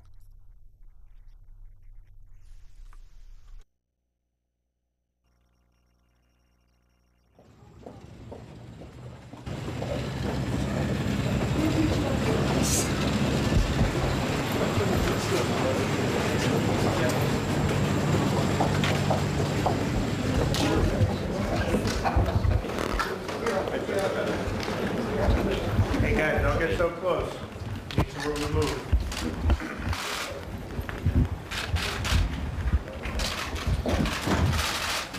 All right, so sir, we wanted to update you on Hurricane Michael. It's about 40 miles off the coast. It's starting to feel the effects now. It is a very dangerous Category 4. And just to remind the press, Hurricanes Harvey, Irma, and Maria were Cat 4. So these are big storms that we're looking at. So it'll hit the Panhandle, as you can see in this one right here, sir, and then it will go through Georgia and the Carolinas. Unfortunately, on the tail end, we do expect additional rain in the Carolinas, which could lead to additional flooding. FEMA is leaning forward, as we are with our interagency partners. We're forward deployed. We have search and rescue ready to go. We're in very close contact with state and local authorities. We've all spoken with the governor and local officials. And I'll turn it over to Brock to give additional detail. Unfortunately, this is a Gulf Coast hurricane of the worst kind because all of the elements associated with hurricanes come into play. So as you see on the left, the storm surge estimates are anywhere between 9 and 14 feet. Storm surge is going to be the worst where the eye makes landfall just to the east or south of where the eye makes landfall. Somewhere right now it's projected between Panama City, Apalachicola, and then it's going to push forward. So not only is it going to bring 14 feet of ocean water and coastal flood inundation, there'll be wave action on top of that, which is the primary driver of why we evacuate, sir. And then coupled with that, you've got over 145 mile per hour winds. Structures built before 2001 are not designed to handle that type of wind typically. And it's going to unfortunately push through the state. So we're asking citizens in southwest Georgia, central Georgia to be vigilant and make sure that they understand what's about to come, because this area is going to see a Cat 1, Cat 2 storm as it moves inland. And with the vegetation there, what we're anticipating is a lot of downed trees impacting the power grid. And here again, we're going to see a lot of devastation along the coast structurally, and then as it moves in, you're going to see power outages throughout the state. And then unfortunately, you're going to see rainfall into South Carolina and North Carolina. The Cape Fear was projected to start receding from Hurricane Florence 2 days ago, and this will basically exacerbate the problem and add to it a little bit to where it's going to keep those waters from receding a little bit as it exits the state by Friday. So they're reporting that this is one of the most powerful hurricanes ever to hit our country. Is that actually a fact? So in this area, this would be the most intense hurricane that struck this area since 1851, if I remember correctly. So this would be it. Yeah. Intense, very intense. But and this one is going to be heavy rain, or is it going to be the winds that are going to be the problem? Storm surge and winds. And then for Georgia, they're going to see high inland winds. So you may see sustained Category 1, Category 2 winds with higher gusts that are associated. So we're expecting a lot of damage inland as well. But we have leaned forward with Governor Scott and his staff and Director Westmall down in Florida. They've been leaning forward as well. And, right now there's no identified shortfalls when it comes to pre-positioning. So we have teams, equipment, personnel, not only with and embedded with state of Florida staff and some of the local county emergency managers, but we have equipment and teams staged in Maxwell to Atlanta to Orlando, ready to move in once the elements subside and push through, and then we can move in and attack. We're working really closely with the private sector. So we've got 14 states, different utilities from 14 states are already ready to help with any energy outages. Electric companies are from all over the country, actually. They're all lined up. As soon as it goes by, they're going to be working. And we've got food supplies, food chains. We're working with all of the states. And let me answer you, this started out very innocently a week ago. This was a small storm in an area they never thought this, and it grew into a monster. Right. So the first initial indications from the National Hurricane Center started coming in around Saturday. And they picked it up and started raising the flag that, hey, this system's going to go from a wave to a depression and could potentially rapidly intensify. And unfortunately, that's typical of the Gulf Coast. And when they do this, citizens have less time to prepare or heed the warnings. We are concerned that many citizens chose not to heed those warnings, but we're prepared with search and rescue teams to try to go in and do what we can. Any questions, please? Yes. Are you concerned that folks in Florida and Georgia in the storm's path weren't prepared enough and that there aren't enough evacuations? Yesterday, we were concerned that we did not like the level of evacuation activity that we were seeing. And, Governor Scott, kudos to him. He leaned forward, used the new wireless emergency alert capabilities that we have and sent out text messaging last night. Leaned forward and said, hey, get out of there. And so we were trying to get people to really take the storm seriously. A lot of people did heed the warning, but then there are those who chose to stay behind. And unfortunately, first responders may not be able to go in and rescue those who dial 911 at this point. Mr. President, can you give us a sense of the officials you've been in contact with that you spoke to the governor? I have, and the other governors, depending on what happens here, but they are all either contacted or are in the process. Had a long talk with Rick Scott, Governor Scott of Florida. Very well coordinated with all of the states. And, one of the things that must be said is it's not so easy for some of these people to leave. Some of the areas are very poor. It's not easy for a person without the necessary money to leave. So what we've done is we've sent buses, we've sent a lot of different we're doing a lot of different things to try and remove people from the area, but a lot of people are very poor in certain of those areas, and it's very tough for them to leave. That's one of the problems you're finding, I guess. Yeah, in some cases, what we ask to do on Blue Sky Days is ask people who may not have the means or the mechanisms to get out of town to register with their local emergency management agencies, and Florida's been pretty robust in doing that so that we have some idea of how to pre-plan for that. And then we do what we can to be able to support the movement of people. When it comes to Georgia, we're not evacuating for storm surge in Georgia. This is going to be high winds, so we're asking people to get within a facility that can withstand the winds and try to shelter in place or seek out public shelters that may be open in southwest Georgia. But if you look at the size, how long it is, take a look at that, and the red area basically is the area where it's going to hit pretty heavily. And that's a lot of shore. It's a lot of land. It'll be 4 feet in storm surge all the way down to Tampa Bay, which is, is very low lying and floods very easily. But to give you that idea of the breadth of its path, it is quite large. It's almost the entire size of the Gulf. When you look at it topically, it's almost the entire size of the Gulf, and they haven't seen that. Maybe they haven't seen that at all. Nobody's seen that before. The eye diameter is pretty wide, which unfortunately is not good news as it makes landfall. So some people may say it's similar to an EF3 tornado making landfall in areas that are close to the eye. So it's. Did last year's hurricanes in the area impair the infrastructure or weaken it in any way that they would struggle to deal with this year's hurricane? Not in this area. Irma did not really heavily impact the Florida Panhandle. Most of the hit from Irma was in the southwest portion of Florida, and then moved up through and created some issues in the Jacksonville area, northeastern portion. But this area, it's been a long time since it's been hit, so the vegetation hasn't been stressed, and we're going to see a lot of damage and devastation, unfortunately, and we have to set the citizens' expectations that the power is going to be out for a while. And what FEMA's role in that is, as the Secretary was saying, our partnership with the private sector is that we work with the Florida Power and Lights, the Gulf Powers, the Southern companies, the Georgia Powers, to be able to help them facilitate their mutual aid to come in. And they've got power crews coming in from multiple states across the country that are already pre-staged. And when we're hit, we work with them to do what's called first push debris to get the roadways open and so that we can get them down the roadways to start fixing the power. But that's going to take some time. Mr. President, changing any of your travel schedule? Well, we don't know. I know I was going to Pennsylvania. It looks like there are thousands of people already lined up. and probably will do that tonight. And we're going to go down here as soon as we can. We don't want to interfere with anybody, but we want to go as soon as possible. You have, right nearby, we have thousands of people going tonight, and many are there already.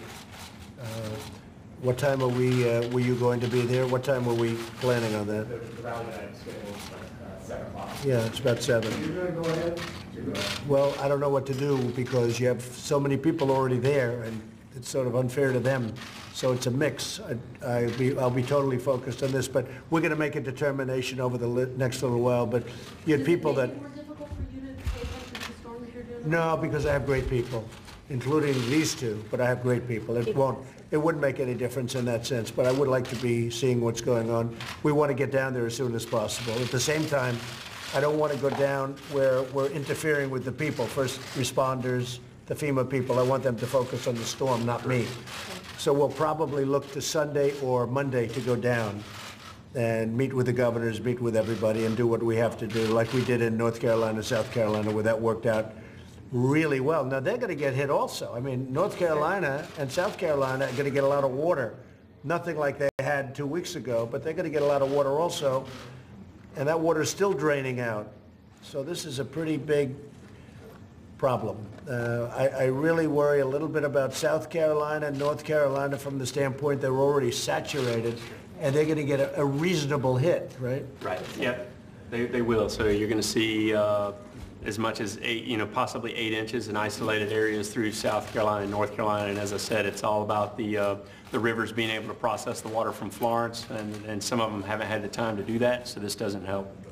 President Trump, should Saudi Arabia release the journalist Raif Badawi? I will have to take a look at it exactly. When you say release the journalist, who are you talking about? They have imprisoned a journalist named Raif Badawi, and they... that I'd have to look into. I'm not familiar with that. Can I ask you about Jamal Khashoggi? Yes. Are you concerned that he's dead, and do you hold the Saudi government? I would be certainly concerned, and in fact, we have a call-in to his wife. His wife wrote us a letter and addressed it to my wife and myself, and we're in contact with her now, and we want to bring her to the White House. It's a very sad situation. It's a very bad situation, and we want to get to the bottom of it. Do you think he's dead, Mr. President? I don't want to say that. I hope he's not. I hope he's not. Would you hold the Saudi government responsible? Well, I have to find out who did it, but people saw him go in, but they didn't see him come out, as they understand it, and we're going to take a very serious look at it. It's a terrible thing. Have you spoken to the Saudis? I'd rather not say, but the answer is yes. Can you give us a sense of when his wife, fiancé, might be coming? I would say fairly quickly. They're in touch. You may just speak to the First Lady's folks because they're in touch, and she'll be most likely coming to the White House. We'll work on it together. It's a terrible thing. Lindsey Graham says there will be help to pay if the Saudis are in fact responsible. Do you share that view? Well, Lindsey can speak for himself, but this is a bad situation. We cannot let this happen. To reporters, to anybody, we can't let this happen. And we're going to get to the bottom of it, okay? But you may want to speak to the First Lady's office about the time.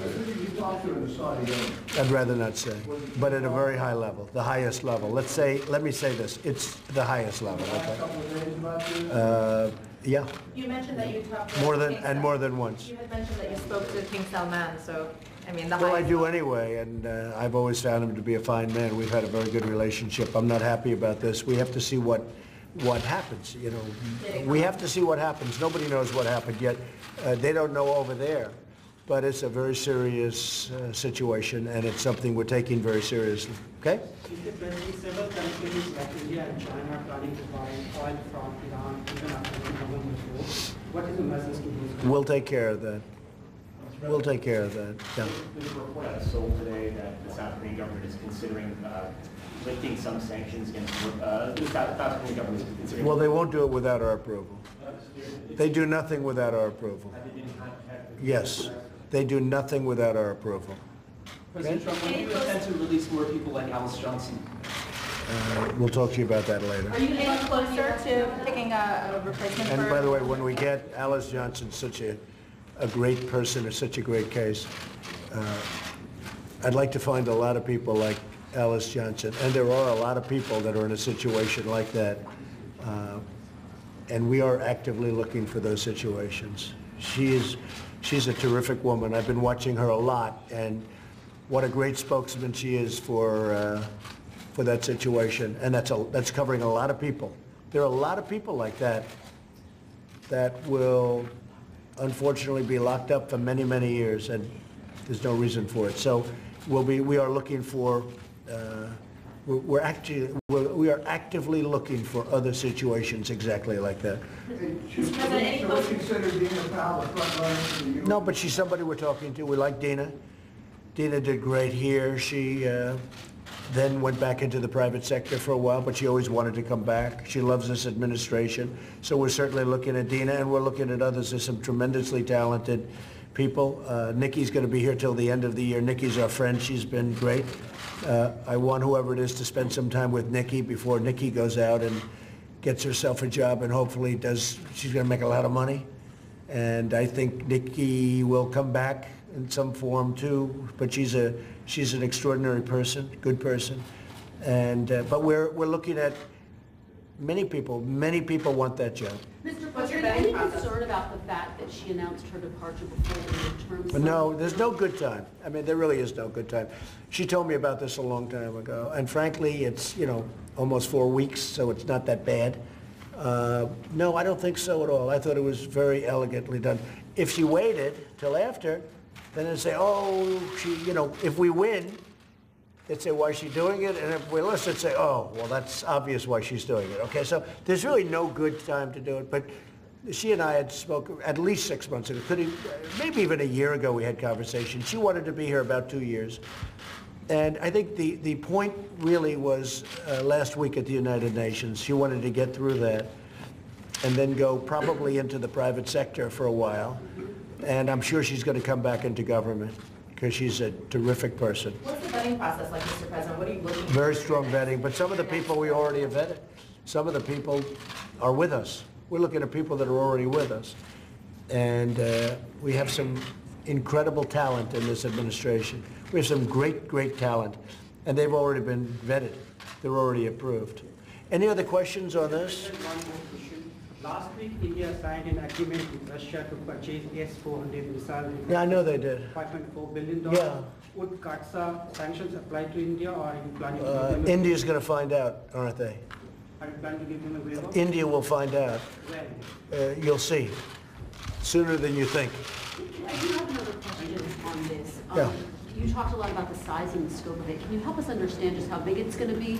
Florence was a historic storm. It's going to be bigger than Florence. How should we think about the size of that region? Oh, for this area of the Florida Panhandle, it's going to be historic. I mean, this is the worst hit that they've had in recent history, and you've only it's Cat 4 going in. What else can we say? 4.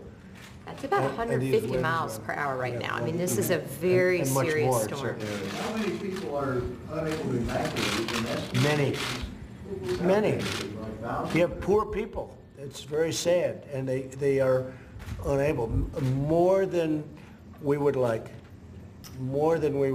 And you have people that are stuck. They're just stuck there. We're moving a lot of people out. But you have some people that don't want to go out. They own a home and they just don't want to go out, and you can't force them to go out. But these are great people that I love this area. There's something about the people in the area, and they will be okay. They are strong, smart, wonderful people. But you have certain sections where really you have pretty extreme poverty. You don't have money, and it's very hard for those people. But we're moving a lot out. Do you have a message for those who are in the storms after that? I say, God bless you all. That's my message, because that's what it is. The storm is there. I mean, that storm is there. It's sort of too late to do anything about it now from the standpoint of moving. Tell us about that. If somebody said they're watching us now and they want to leave, it's... The window to evacuate has come to a close. I mean, once You know, in some cases on these barrier islands, they have to shut down drawbridges at certain sustained winds. And quite honestly, the ocean has already started rising in some of those areas where we're anticipating the storm surge. And as I said earlier, the most important thing is that you're in an area and you can't get out of that area, try to get elevated and try to get in to a facility that you think can withstand the winds. Is there anything that you're doing for this storm differently than you did for Hurricanes Maria or any of the other past hurricanes? You know what? We're putting the full force of the federal government, the firepower of the federal government down and pre-staging to be able to help our state partners. We don't treat. But I do think we're trying to move people more here because of the winds. We're worried about the houses. You know, these houses weren't built for 180-mile-an-hour winds. You have wind gusts up to 185. They say that's as bad as pretty much as bad as it can get. And these houses aren't built for that kind of destruction. So I think more than anything.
Today on Straight Talk Africa, U.S. First Lady Melania Trump's four-nation visit to Africa. Mrs. Trump promoted the message of our Be Best Child Welfare Initiative during her stops in Ghana, Malawi, Kenya, and Egypt.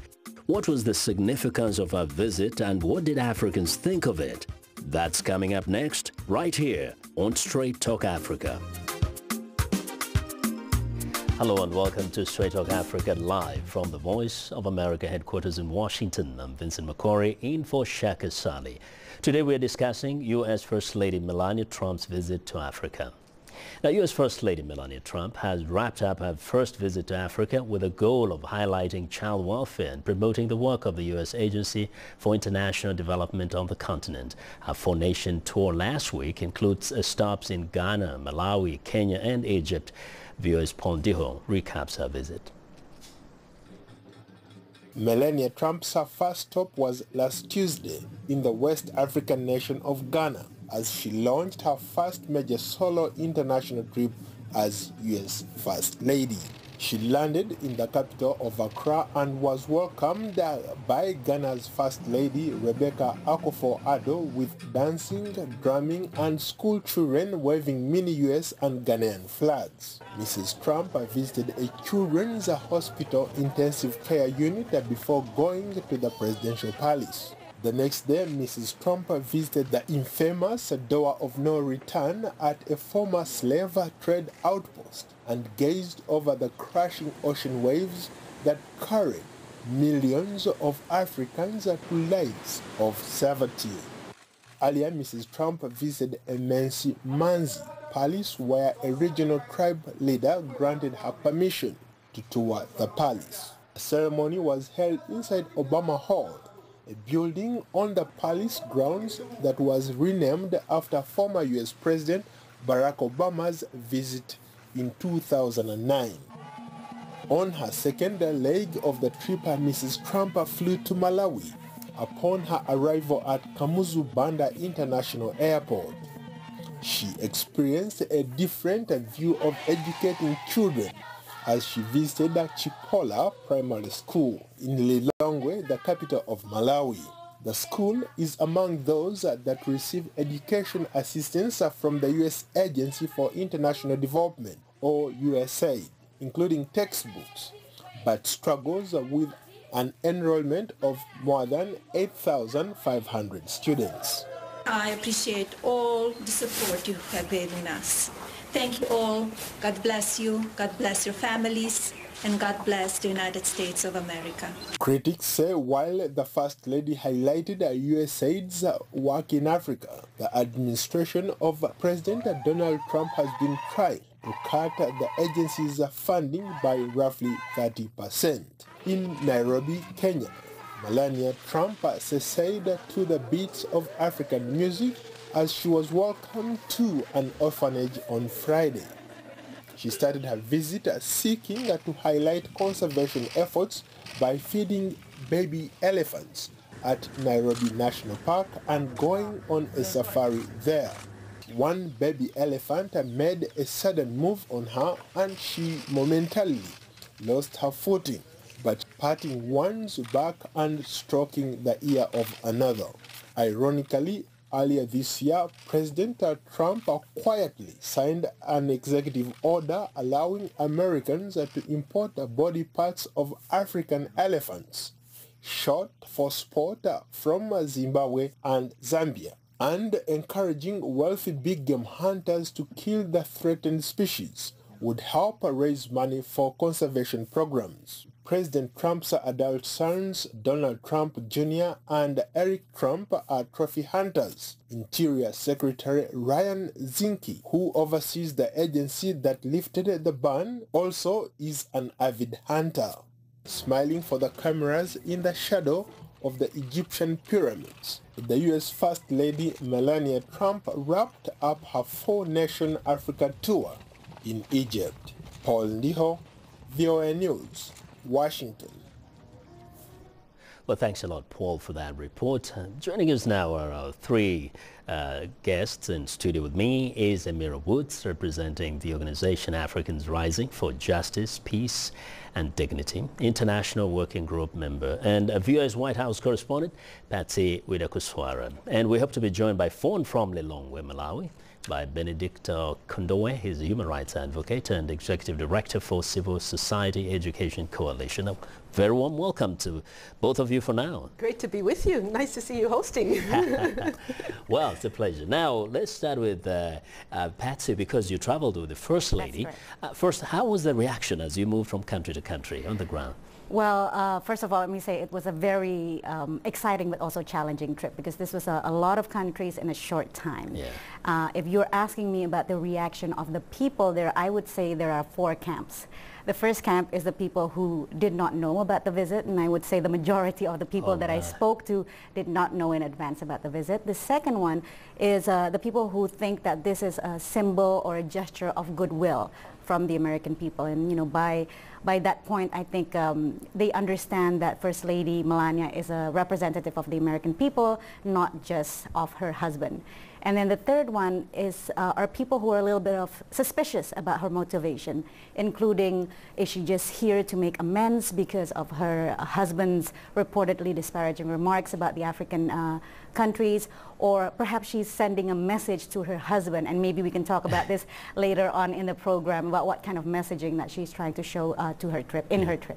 Wow, interesting. Now, Amira, when you heard that Melania Trump is traveling to Africa, her husband has not been there, and perhaps other than Rex Tillerson was there just before coming back and having to leave the job, we haven't seen a lot of American high officials on the continent. So what was your thought at that time? What did you think about the whole trip? Well, I thought that the trip was timed as a distraction with everything going on here in Washington around hearings and issues of sexual harassment and unrest. The trip came at a time when, you know, could turn eyes outside of the domestic arena to foreign issues, right? And I think when we remember that Rex Tillerson was actually fired, right? This was the last high-profile trip to Africa, the Secretary of State going to Africa, the first of the administration going to Africa now that they're 2 years in, and to see him summarily sort of fired literally during the trip made one wonder, well, what's going to happen during this trip, and to what extent are we going to expect sort of another shoe to drop? But I think what we saw was an attempt to hold up, particularly U.S. Agency for International Development, U.S. policy with Africa, at a time when U.S. policy with Africa is in shambles, to be quite frank, right? Even the U.S. Agency for International Development is being threatened, as Paul in his segment said, 30% cut of the funds to U.S. Agency for International Development and other kind of international programs. I think you see an administration still scrambling to fill senior posts when it comes to Africa, to show that, in fact, those disparaging comments made towards Africa, that there's a sincere apology, which still has not come from this administration. Well, perhaps, Patsy, to get the sense that some people felt like by Melania coming to the continent, in a way, it was a kind of an apology indirectly to the disparaging remarks that the president has made about the continent, and also perhaps to reassure people that there is hope that there won't be as many cuts or any more cuts to the U.S. aid, and that people of Africa can expect the U.S. to continue supporting them. Yes, and I think that's what I find very interesting about this trip, is perhaps this is the first time a First Lady's visit sharing a message that is perhaps not 100% in line with the administration's. Because if we remember in Cairo, when Melania Trump was asked, what is the message of your trip? She said that the message is to show the world that we care. And at the same time, as you pointed out, USAID funding is being threatened to be slashed by the Trump administration. Of course, it's being blocked by Congress. And again, the other thing that I found quite perhaps jarring is when Melania Trump's office announced her visit in August. She said in a statement that we want to do this to highlight that we are a global society. And then a month later, President Trump at the UN General Assembly said that we reject the doctrine of globalism. So there's some discrepancies and some question marks. And, of course, this invites a lot of speculation as to what is the First Lady doing in this trip. Is this something to show that she has her own voice, the way that she said herself in Cairo, that it's important for me to have my own voice, and it's important for me to express that voice. So because of all of this, it really does invite a lot of questioning and speculation from all of us. And we need to talk a little bit about that, having our own voice, but also having our own agenda. But before I bring it back to the studio, I want to try go to Malawi in Lilongwe, where Benedicto Kondowe is standing by on the phone. How are you? I'm good, and you? I'm good, and you? I'm fine. Thank you very much for joining us. Now, when you heard that First Lady Melania Trump was coming down to Malawi, what was your immediate reaction, and what were your expectations? Our immediate reaction as a country was that we're not so sure that the First Lady would finally land here in Malawi, considering that she is the First Lady to the most powerful country in the world. And a trip like that one is bound to get a message that perhaps the First Lady would not be actually making to Malawi. So we were hopeful, but not very much knowing that the First Lady will finally land here in Malawi. So the expectations were quite high, looking at the status of the First Lady, as I already hinted, being the First Lady of the most powerful country in the world. We saw a few protests in Malawi. What were they all about, and what did you make of them, given that some people are very excited to see her? I can't hear you. There were some protests in Malawi, some demonstrations. Did you at least get to know about them, and what do you think it was all about? Indeed, there were demonstrations before the First Lady landed here in Malawi, which were essentially to do with the economic hardships that this country is going through. And these demonstrations were led by human rights activists, raising a number of issues to government to attend to. One being the issue of the plight of the education sector, that the standards in this country are declining, and so is the case with the health sector. So basically, issues were centering around, the delivery of public goods and services in this country, which appear to greatly affect ordinary Malawians. Well, thank you. Now, let me bring it back here to studio. We talked about the First Lady having her own voice and her own agenda. In the first place, can she actually have an influential voice as far as the foreign policy is concerned? Can she have her own voice? Short answer, no.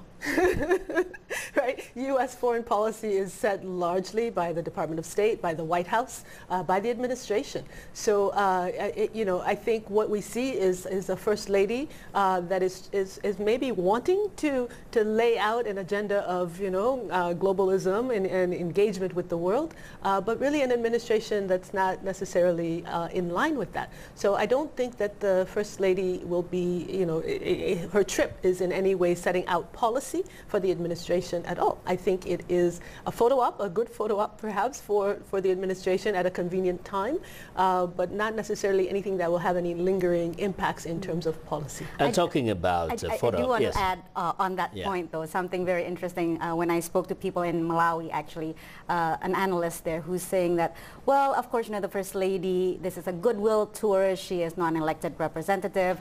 Perhaps she doesn't have any say in foreign policy, but you never know about bedroom politics. That was his statement. And then he also said that perhaps one of the other things that she can do is basically to give President Trump some sort of enlightenment in terms of looking at Africa in a more nuanced way rather than, this perhaps not very well defined context right now, which is just to look at Africa in the sense of countering China's influence or helping the fight against terrorism or just as a humanitarian aid. So maybe this will give some color or nuance. Of course, this is the hope of people that I spoke to there. Whether or not it's true, it remains kind of a softer side of foreign policy here. But if I may stay with you, Patsy, the media, especially the American media, of course, it didn't seem to actually recognize, perhaps they emphasized that part, that there was not so much of a voice and an agenda here because they focus so much on a fashion, the hat and all that.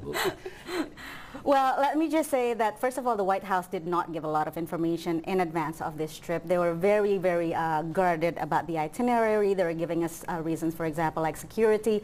But, normally when we go on trips like this, itinerary is given in advance for planning purposes. So the White House did not do this in advance and did not give us a lot of information about what she will be doing other than bringing her Be Best message to Africa.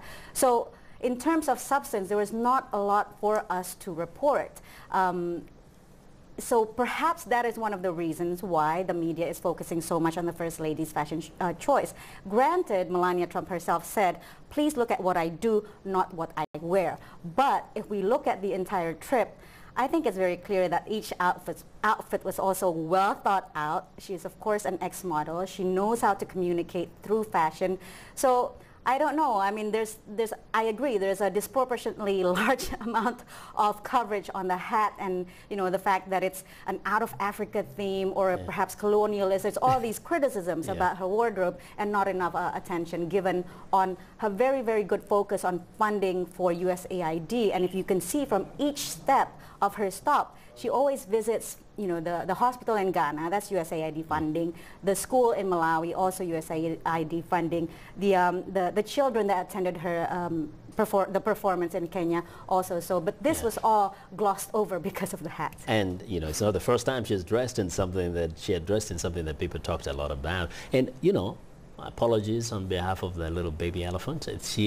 It meant well, that's how we say hello, elephant language. That's how a Tembo says hello. Yes, Tembo says hello and also appreciates the fashion. Nothing very personal. Malawi, do we have Benedicto on the phone? Benedicto, if you can hear me. Yes, the question of the state of the economy of Malawi, you're saying many people, of course, are petitioning the government to do more, to do better.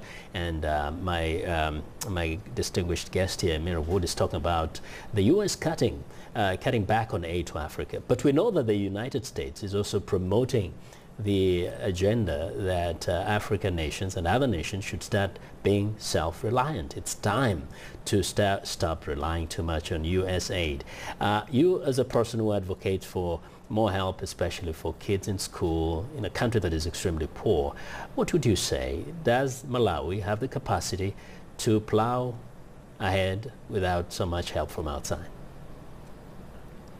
I would be honest to say that Malawi on its own doesn't have the capacity to really see to it that the right to education is actualized by all within the context of not leaving anyone behind. I must admit that since 1994, we adopted free primary education, which was an effort to see to it that every school-going age child has an opportunity to go to school. Infrastructure-wise, it remained the same, nothing much changed. It meant that the schools became overcrowded because we did not add more on infrastructure. The number of teachers had also remained the same, meaning that the teacher ratio had gone quite high. And these are realities that as a country we're still trying to resolve. But also considering that the economy of Malawi is quite small, we have been unable as a country to make greater strides. And that's why from time to time we rely on humanitarian aid as well as development aid, budget support from cooperating partners.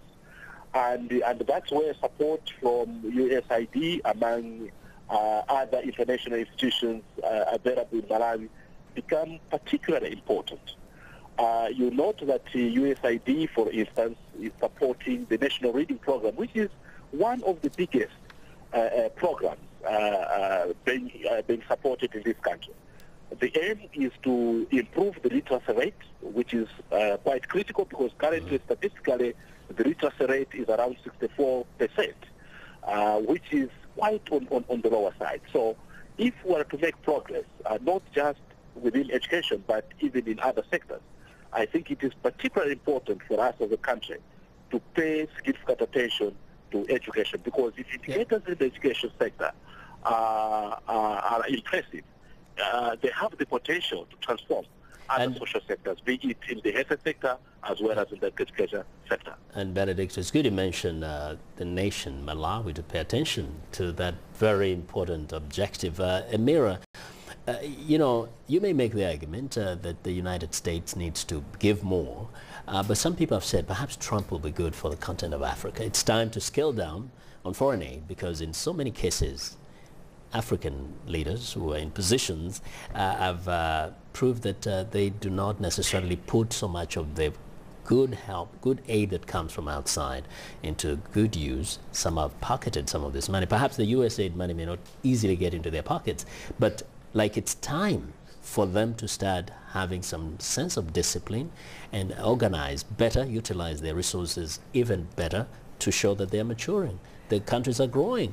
Yeah, well, a couple things on that, Vincent. First, I think we have to always remember that if you look at remittances, monies that are coming from the diaspora to the continent, remittances far outstrip aid and trade combined. Second, if you look at the outflows, the monies going out of the continent in capital flight to whether it's tax havens. We've seen now the Panama Papers, a series now of investigative reports, thanks to brilliant journalists around the world, including those on the continent, that have said more is flowing out of the continent than flowing in. So what is needed in places, whether it's Malawi or Ghana or Egypt or any of the countries, Kenya, is actually looking at those vital resources that are throughout the continent. You know, it is the oil, the liquefied natural gas, it is the mining. That is why Africa is so central, not only to the U.S. and China, but to the world. So what happens is that, you know, those resources have to actually, you know, fuel the economies through its domestic resource mobilization. Which makes a case for people like President Trump that the continent shouldn't be looking outward, you know, all the time. It's time to start putting into good use the resources within the continent and manage them better so that you can fund education, you can fund health care.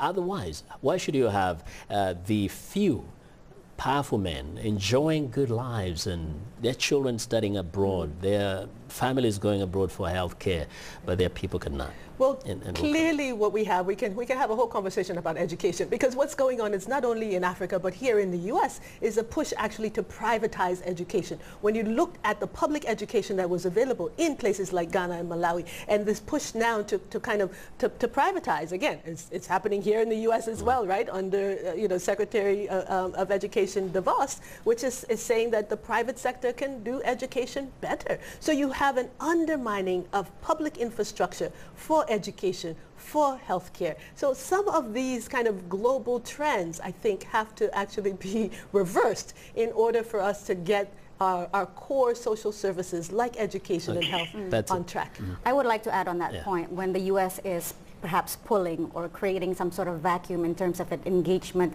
with Africa, whether it's investment or humanitarian aid, don't forget that China is filling in that vacuum. And the difference between China aid and U.S. aid is that Chinese aid comes without precondition. So without any kind of good governance control, without any kind of environmental control. So what is happening on the ground is that all these Chinese money are coming in to the leaders. We don't know whether it's being used for a public use, public good. What we do know is that the Chinese have their own agenda. Mostly it's about extraction of natural resources. So this is of course something to consider for the Trump administration as they reduce their engagement in the conflict. So in other words, if you really want to help African countries, especially entrench democratic values and respect human rights, you need to continue engaging and even giving them more help rather than leaving a gap that will be filled out by the Chinese who really don't care. I don't think it's in my position to say one way or another, but I'm saying that that is what's happening if we are reducing engagement and the Chinese are filling in. Now, let's see what Benedicta thinks. Benedicta in Malawi, Lilongwe, what do you say? Do we have you in Malawi? Hello. Yes. Yes. I wanted to say that I think we must understand that many countries in Africa are very poor. I do admit that we need to strengthen our governance systems, transparency and accountability, maybe to promote fiscal discipline, to see to it that the limited revenue that these countries are able to generate on their own are used for intended purpose. But that said, still more these countries may not have the capacity to provide goods and services that the citizenry require. And on that basis, it is still an issue that development humanitarian aid is a way to look at to fill in the deficit which is created by the lean economies that they have. So the need for continued engagement in a more mutual way is important. The mere fact that foreign aid is being reduced by the U.S. government does have a negative impact on many of the African countries. But beyond that, I would agree that we need to build stronger governance systems that will make sure that leaders are made to account and that resources which are generated locally are used for intended purpose, because that's the only way to go. Because with real economies, what is happening is that these countries are borrowing more, and whatever revenue these countries are generating, they end up being spent on actually paying back the loans which they owe these rich countries. So I think there's need to balance up. In terms of the commitment of these countries to pay back the money that they borrow, to the need to provide goods and services to the citizenry. All right. Now, Amira, quickly before we go to break, everybody likes children when we see kids, there's a sense of compassion. Do you think Melania's visit, especially going to schools and healthcare areas and touching babies and holding babies, could have that kind of a positive impact on even the president when it comes to, when you're looking at the papers and saying we need to cut here, but when you say, come on, look at those babies, they need this. Do you think perhaps that is the big impact that trip could have? I children. wish I could say yes, but Vincent, I think we have evidence that it's not. We looked a short time ago of children in this country that are being separated from their families in this horrific immigration scheme that is holding families, including children, in detention. Now, Trump saw that, Melania saw that, the world saw that, and yet it has continued unabated, right? So I think we've got to say it would be nice if this would have an effect in terms of policy change, but the reality is that it doesn't. And let's look at one example. Melania's family herself, they went through a family unification. Right? You know, family unification as an opportunity for immigration to the U.S., her own family. And yet, what we see, particularly with regard to Africa, is this administration shutting the borders, shutting the doors, saying no to even families being reunited, calling it chain migration in a negative way. And so even Melania's own experiences don't seem to matter when it comes to public policy, either domestic or foreign policy. Actually, Patsy, did you get the sense that people can relate with that in a way, in that she's also one of us in a way? She came from somewhere and went to the United States, and here she is, a first lady visiting Africa, but in a way kind of different than a typical American. The people that I talked to did not see her that way. Most of the people that I spoke to did not know anything about her, other than the fact that she's married to Donald Trump. Now, I contrast that with previous first ladies. For example, I would ask them questions about Michelle Obama. I would ask them questions about Laura Bush. And what stuck in the minds of the people that I spoke to were the actual programs that those first ladies, previous first ladies, brought. Girls' Education by Michelle Obama, PEPFAR and AIDS, Laura Bush, which of course were in line with their husbands' policies. So in terms of whether or not people saw Melania as somebody perhaps separate or different or more part of them, that's not something that, at least that I saw on the ground. The fact that people didn't even know she was going, it's kind of enigmatic. I think that is perhaps intentional by the White House, because they really wanted to keep it low-key so that they control the message, because this is her first international trip. They didn't want a media circus. Maybe next time. Well, you're tuned into Straight Talk Africa. We'll have more of our discussion in just a moment.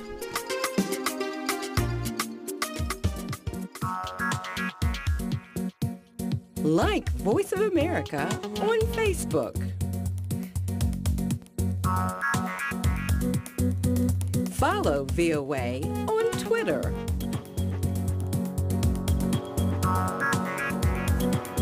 Join VOA on our YouTube channel. Like, follow, join VOA.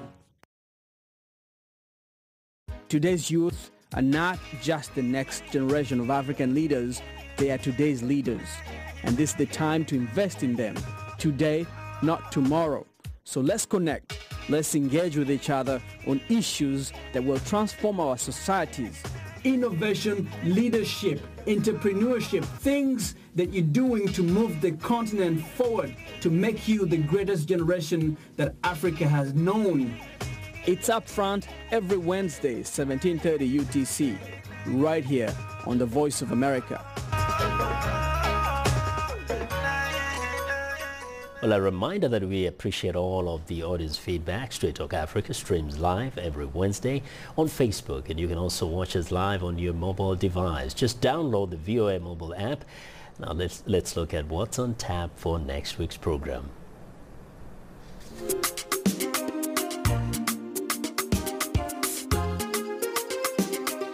On the next Straight Talk Africa, guest host Vincent McCory discusses Africa's land ownership and the challenge of land reform.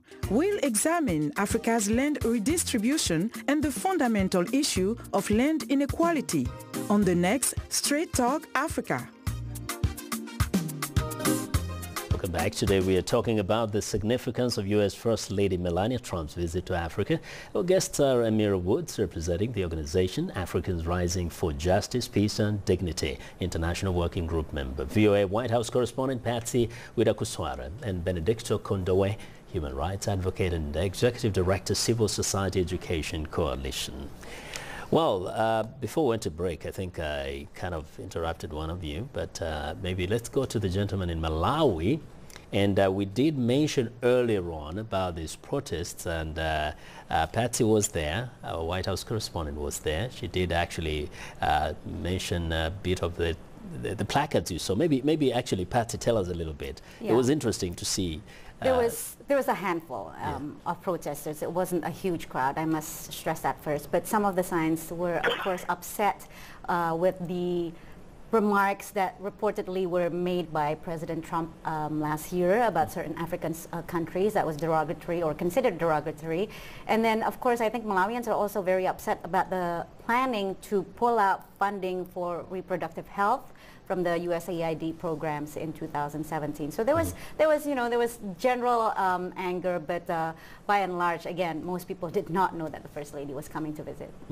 Now, Amira, do you think, in your assessment, that her trip would have any indelible mark? It will be remembered a year, 2 years from now, or is one of those that may be forgotten once it's a visit by someone else? I feel like it's already forgotten, Vincent. I'm sorry, but it's only been a week and it's forgotten. But I think, you still remember the hat, though. People may remember the hat, that's true. But I do think that what we have is a president who has consistently made disparaging comments. It's not only the S-hole countries, but then it's also more at the UN, not this year, but last year, saying that his friends are in Africa getting rich. Right. You know? This was in front of an investment forum in front of African leaders. With African heads of state, right? So again, sort of undermining the power of African people to kind of determine their own future and all of these issues of, there are resources there, but it's for us to get rich, and almost ignoring the inequality that's being kind of fostered through these policies. And then more recently, for the president to then, for the first time, tweeting about Africa, to hold up a white supremacist comment about South Africa and land, creating an issue that didn't exist in terms of people being killed, So in some respects, you can say. Because he saw something on Fox News. So what you see is a president that's kind of off kilter, really, when it comes to Africa. And so the trip of a first lady going in to try to salvage that really does very little when the weight is so heavy on the negative end. And so I do think that the trip will not only not have very much impact on policy, but will also not very much impact people's consciousness of what's possible in terms of So perhaps it would need help engagement. if the president goes and now he's accompanied by the First Lady. Maybe it'll make I it do want to different. point out the fact that I think it is a little unfair to expect Melania Trump to undo all the damage that her husband has done. I don't think this trip should be considered as, should be expected to counter all the past rhetoric. This is a goodwill trip, and by all accounts, this is a very traditional goodwill trip. Previous First Ladies have done goodwill trips to Africa, has mostly chosen this kind of very friendly, warm, fuzzy topics, children, maternal health, conservation. So she's doing this like previous First Ladies have done. It's just that it's a very non-traditional administration. So having said that, I would also like to point out that I think there are a lot of hurt and upset feelings when I talk to people on the ground, not just on the issues that you mentioned, but also the general perception is that the Trump administration does not have a very nuanced view of policies in Africa. Again, it's just seen as a counter to China to fight terrorism and also as humanitarian aid. I don't think there's a coherent strategy from the Trump administration to see Africa beyond humanitarian, to see it as strategic, to see it as economic. Now, granted, President Obama and President Bush did not really have a coherent African policy until later in their terms. So perhaps we'll see that later on. Now, but if I may go to Benedict in Malawi, we know that the First Lady came along with a donation of donated books of 1.4 million to this school, which is said to have up to 8,500 kids. Now, with that kind of gesture, do you think that is what will stay in the minds of the kids, but also of the people of Malawi, that she came and did something, and perhaps you wait for a follow-up from the U.S. government? Yes, let me state that one of the greatest challenges that we have in Malawi in the education sector is an adequate number of textbooks. And therefore, the donation that Mrs. Trump, the First Lady, had given to this country had come at the right time. because if you look at the book-to-picture ratio for most of the subjects, it's 1 to 10. For some subjects, it's as high as 1 to 15. So that donation for us was quite timely. But more than that, we believe that Mrs. Trump was a symbol of goodwill, but beyond that was a symbol of hope, especially among a girl child. Because one of the biggest programs that we have in this country is to do with girls' education. So really interacting, especially for the school that she had visited, but also the interaction that she had with the media. It was a big motivation for a young child to really see the First Lady getting to a school which, in our view, would attempt to turn around perhaps the perception that the U.S. government has about Africa. Of course, I must agree with the area speaker that there is quite little that Melania could do to fix damage that Donald Trump has done in terms of the negative perception or attitude he has had about Africa. But the mere fact that she was here for us, that was trying to portray a goodwill by the U.S. government, as well as the commitment of the USAID that we have in this country, about the commitment to see to it that we achieve the right to quality education in this country. Now, Amira, would we also say perhaps there is some correlation between her kind of significance on the continent, the significance of a trip, the impact of a trip, with her demeanor? She's kind of, when you look back, kind of different in the sense that she's quieter. She's not, you wouldn't compare her to, say, other first ladies who may have been a bit more vocal right here at home. She's kind of more laid back. Would you say that maybe has worked against her in a way? Well, I think it's hard following Michelle Obama, right? So yeah. I think Michelle Obama had her own voice, understood that voice well before she married Barack, well before she got to the White House, and was able consistently throughout her life to use that voice really to advance issues that are close to her heart. And so I think that's why you see even now Michelle Obama out there talking about the importance of voting in this upcoming midterm election. There are issues that are close to her she continues to raise. I think the issue with Melania is really, she picked an issue around the anti-cyberbullying. Anti-cyberbullying at the time when her husband is doing all this bullying, right? Well, so I think it doesn't come off as genuine, in either the U.S. context or in a global context. It invites speculation. Yeah, but Patsy, and of course, then you pick up from there, and then you go to the Be Best. Mm-hmm. This Be Best kind of push.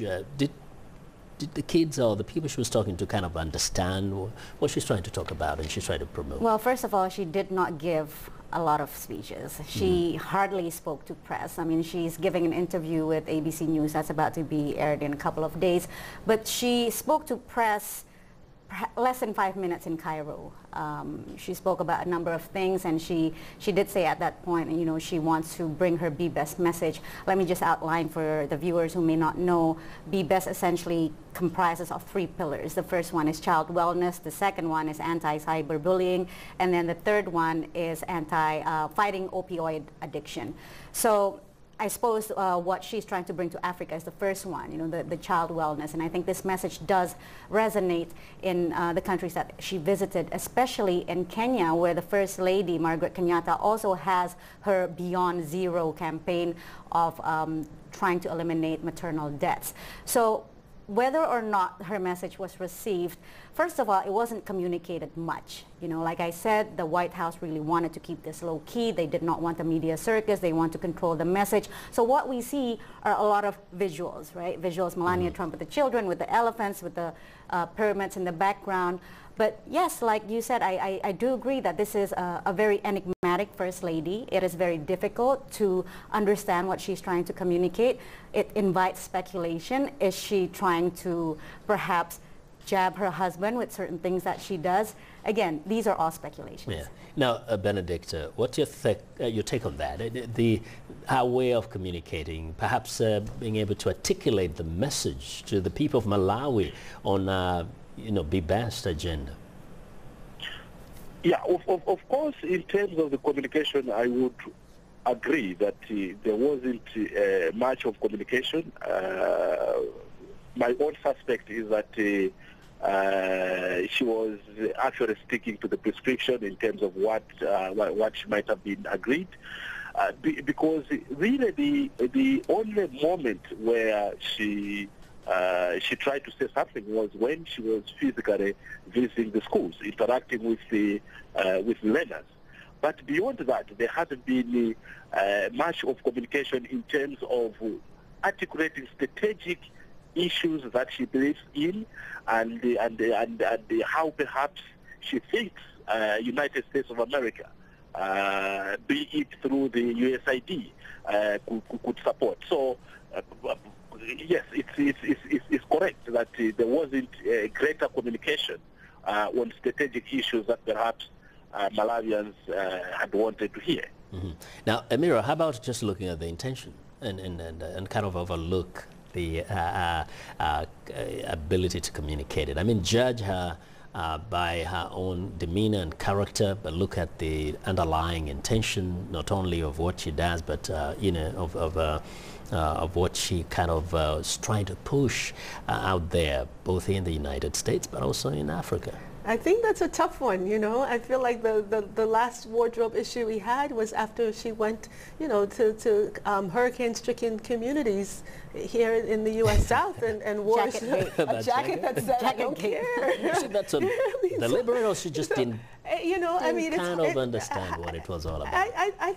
It makes you really question what is her message. Is it to undermine the husband? Is it to, it's really difficult to kind of understand what's happening, and so I leave it to others to say what's at the root of it. I just think that it makes it really hard to say, her demeanor speaks a certain way in light of these kinds of experiences.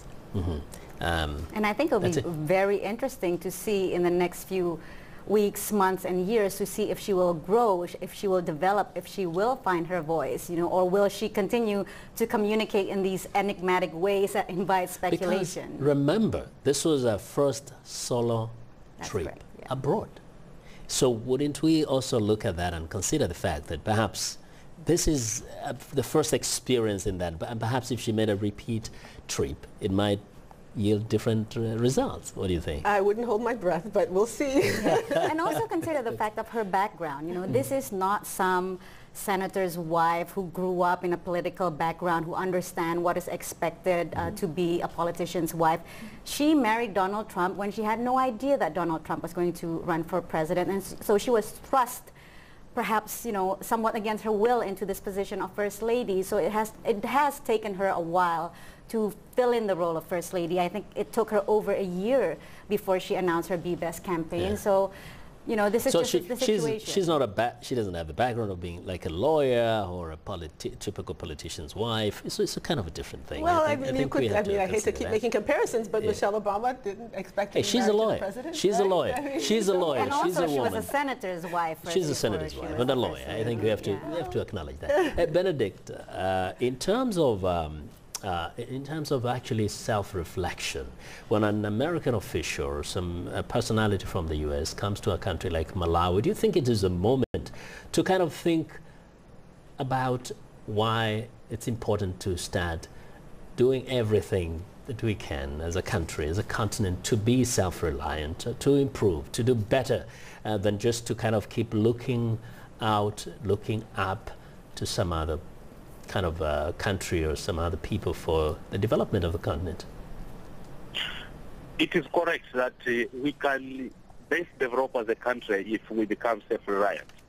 And that's why earlier on I did indicate that we need to strengthen, institutions of governance so that we are able to manage ourselves better beyond the resources that we're able to generate. Of course, this will take us time. As I said, our economy is too small, but the support that might come from cooperating partners should really be aimed at ensuring that we become self-reliant. The support should be directed towards building a resilient society, because if we rely on humanitarian aid, we cannot get out of poverty. It's actually impossible. So we really need to put our acts together as a country, have a clear agenda in terms of how we can transform the economy, how we can transform the public sector, how we can create a conducive environment for the private sector, because you also need a vibrant private sector if you are to turn around things in a country like Malawi. So those are some of the areas where perhaps both financial and technical support would be quite needed. Otherwise, we remain relying on humanitarian aid. We will continue to grow debt, which by the end of the day is actually also burdening taxpayers. And Mira, some people have observed across the continent of Africa and said not many first ladies are engaged in some really beneficial programs. Some of them are complicit in the plundering of the economies by their husbands, and they're beneficiaries, of course, and therefore they're just busy having a good time. Do you think a visit by a first lady, in a way, could help become like an impetus to those of the first ladies on the continent who probably are not engaged in or involved in some kind of worthy cause to kind of pick up something and do something for their people? I mean, I think it varies depending on the country, but I think there are around the continent, some of the, it's not only the first ladies, but it's also looking at this increase of women's political leadership throughout the continent, where, women are stepping up to take on not only the first lady role, but the head of state role and cabinet level roles as well. So I think what we see is sort of women's political leadership that's heightening on the continent, and I think should be encouraged and spotlighted. And I don't really know how a trip of a first lady is going to impact that, but I think that has a much longer term impact in terms of particularly young girls and future leaders seeing their role in the political process. I mean, I think that's critical. That's it. Yeah, I do want to add the point, though, that the people that I spoke to in Nairobi saw Melania Trump's visit as a sign of support to Margaret Kenyatta's Beyond Zero program, which is to eliminate maternal health. So I think, no matter all the faux pas or the fashion mishaps or speculations about motivation, we do have to highlight the fact that this is a goodwill trip, and it did generate goodwill, and it did make people feel good that, somebody, the wife of the American president, came to visit